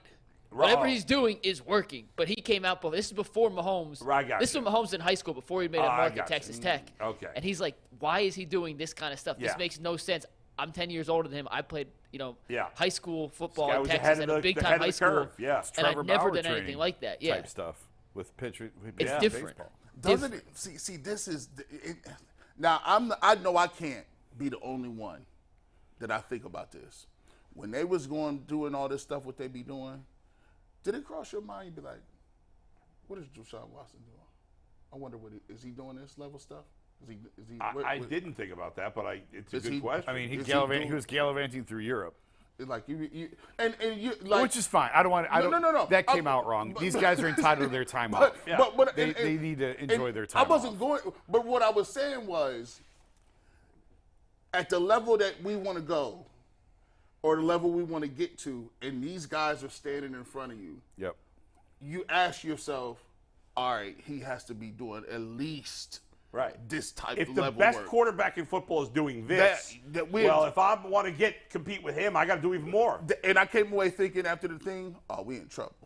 Not everybody, but not just us. Everybody. It's like watching like Michael Jordan, come from Space Jam and getting hooping and doing they're at that level. When I seen him working out that many times during the week, even after he's injured, I said, that's crazy. You doing 3 hard workouts? It is insane how he came back.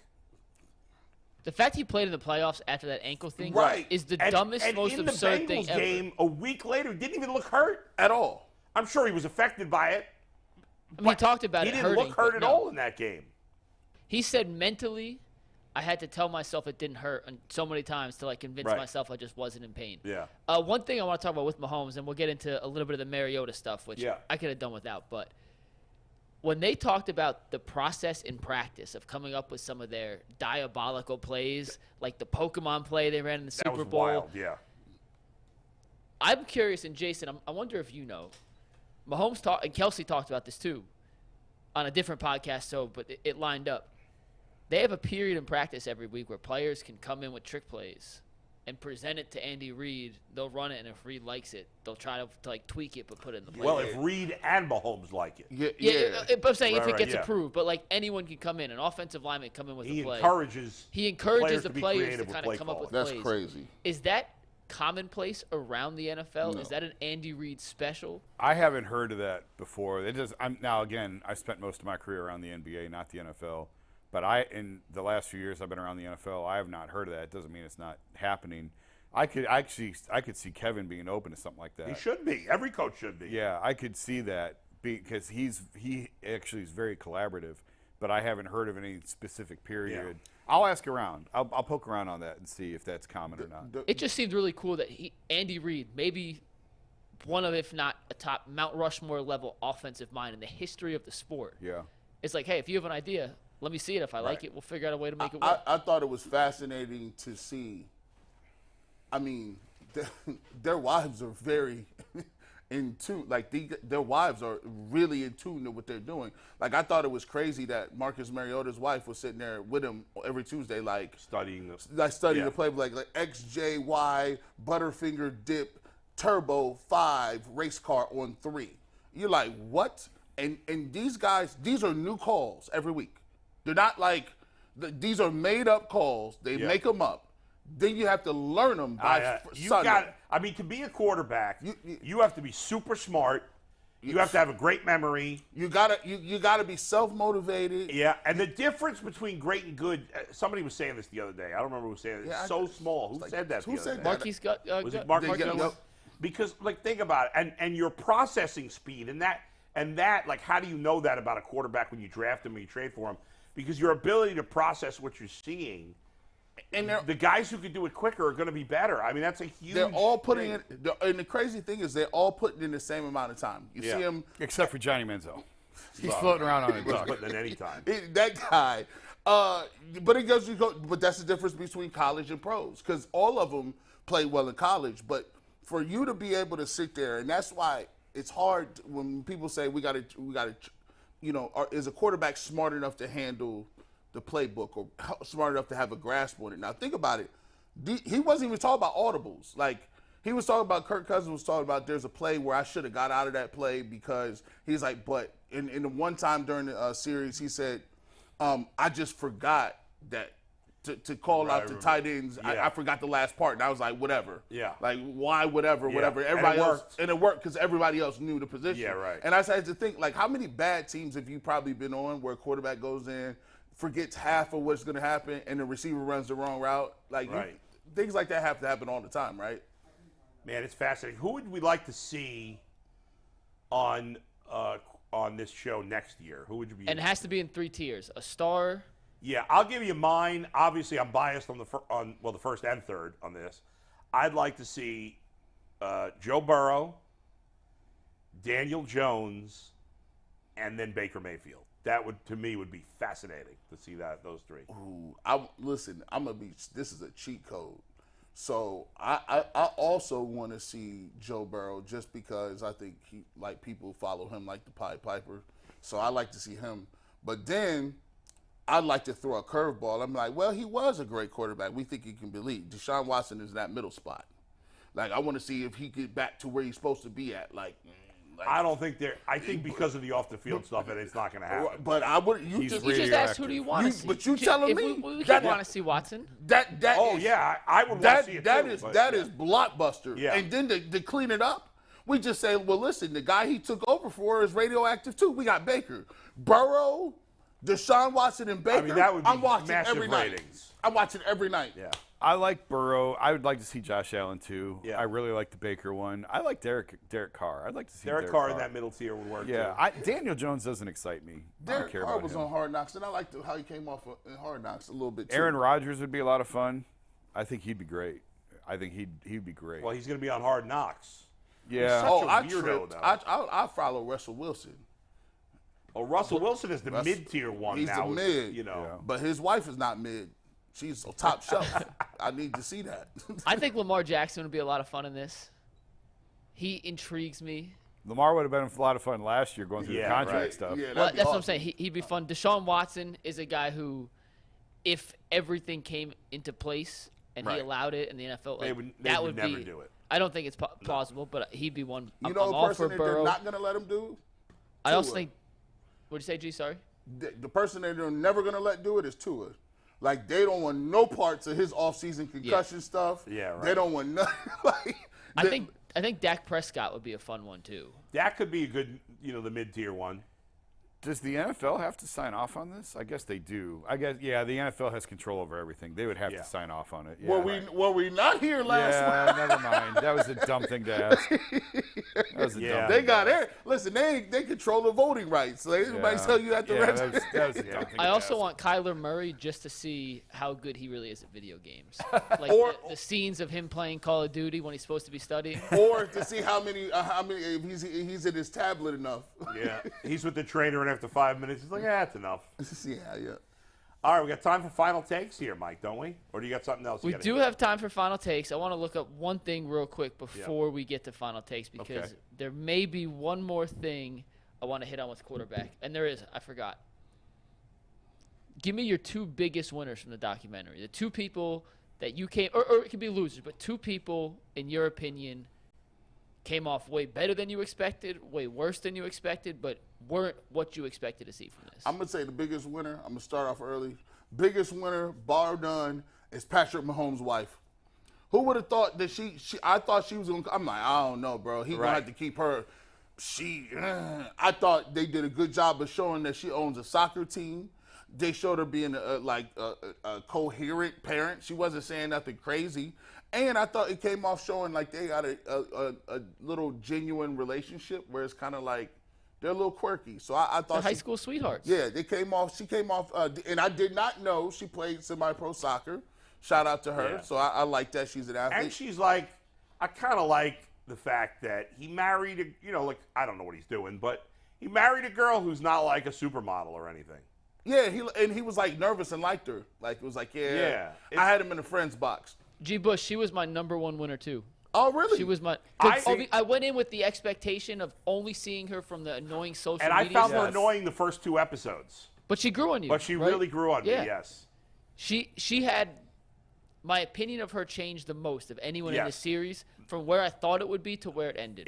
She was number 2 for me. The most was Kirk Cousins for me because I thought because I remember he was one of the whack jobs during COVID that was like saying all kinds of weird shit because his dad's like a weird preacher and all this weird stuff. And so he was saying weird stuff on the COVID times. And so I was like, oh, he's some like nutball. But he doesn't come off, he comes off like completely opposite. Very intelligent, very thoughtful, very caring, like smart, seeing a psychologist, working on his brain, like all these really smart and thoughtful things. Really nice in the community and the kids. And like, I thought I was going to hate him. And I came off loving him. He's super rich and only has like 4 shirts. But Kirk, smarten up on the COVID thing, will you? Don't be a doofus. I didn't make it far enough into the to say who won and who lost. Yeah. But is Mahomes' dipshit brother in this at all? No. Not at all, and that's the other big winner. They show him. But he did not have one speaking part. But I don't. But you never hear. I don't think he ever talked in the whole thing. I think he was like, let's leave my brother out of this. Mahomes probably said that, yeah. Yeah, I bet he did. Leave him out of this. He's not doing that. And I've always been a Cousins fan. I've always liked Kirk Cousins. So and by the way, glad to hear that. Patrick Mahomes came off great. Because you know me, I'm always trying to sniff money, right? You go around Tom Brady, you just feel that the money is there. Yeah. I didn't think Mariota came off that great, especially like leaving the team. I don't think they needed him at all in this, to be honest. He added to me. And this is not a shot at him. He seems like a nice guy, but the season went poorly, and obviously he got benched. He left. It was weird. His storyline didn't add anything to me. Maybe if it was like Baker fighting for his life, it'd be different, but I could have done all the Mariota stuff. Mariota kind of like – he was a bridge quarterback. Like, he was like – to me, he didn't really add too much for the simple fact that like – but I think that it did show this. Sometimes the pressure make you Mahomes. Sometimes the pressure can turn you from Kirk Cousins, a backup 4th-round dude, to now I got one of the biggest contracts in the league. Or sometimes you can start off as the number 2 overall pick, be the darling, be a nice guy, but you ain't built for it. No. And Marcus Mariota wasn't built for it. It's clear. I don't agree with Mike that it brought nothing. I thought it brought an interesting perspective of a guy whose career's on the brink, and it didn't go well. There was no Hollywood ending for him. I just didn't really I found myself not kind of rooting, not rooting against him. Yeah. But I wasn't rooting for him. And obviously, you know how it ends. Yeah. We know he got benched. We know he left the team. We know Mahomes ends up winning the Super Bowl. But I felt myself throughout his progression. Yeah. Just couldn't really buy into it. I think there was a noticeable difference in now. Again, we're not seeing the whole picture. We're seeing what they showed us. But I think they've shown us enough of this thing to show, like, in terms of leadership, it was clear that Mario didn't have it. No. That Cousins had it, but not at a high level, and that Mahomes had it through the roof. But I did think Cousins showed more than I thought he had. I remember him coming to the locker room, high-fiving everybody. Like he did, but like out on the field, when Cousins was getting the team fired up, it was like, yeah.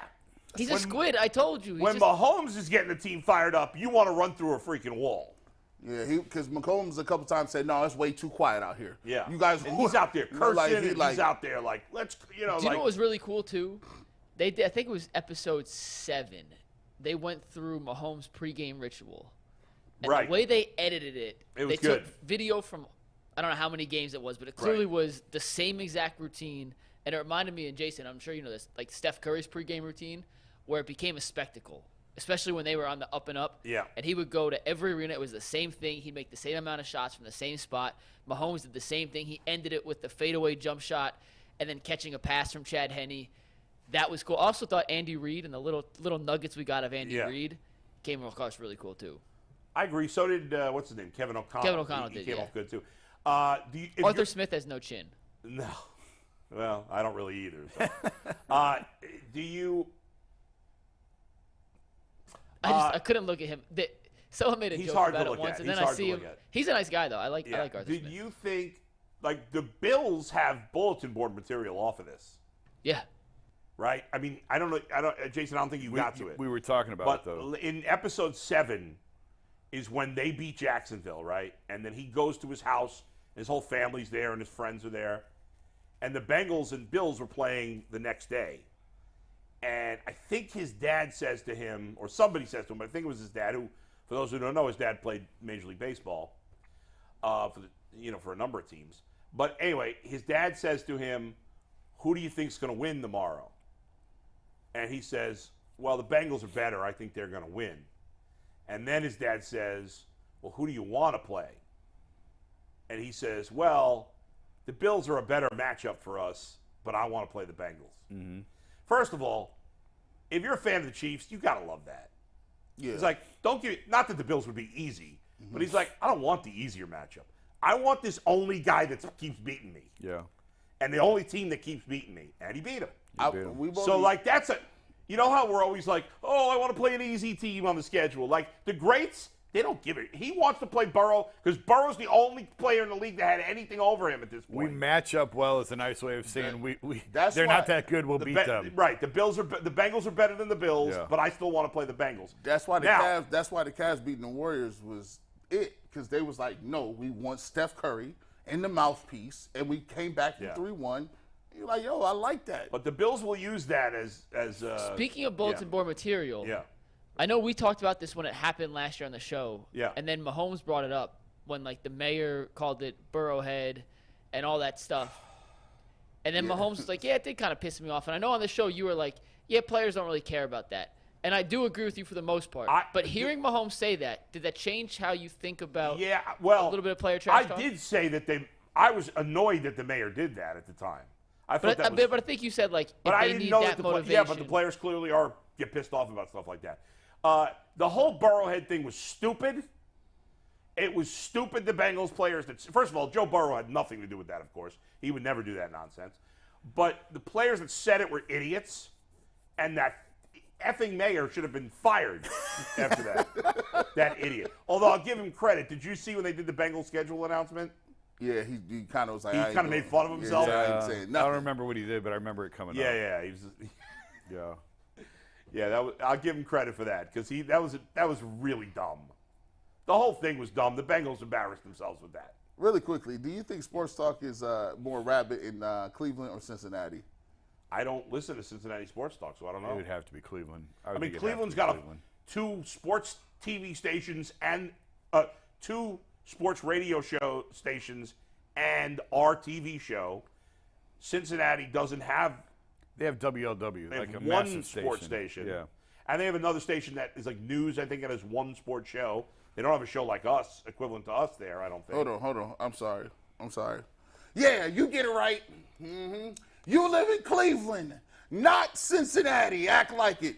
I mean, there are airports in Kentucky. I can't take them seriously. Yeah. That's it. No final takes. We'll see you on overtime. Oh.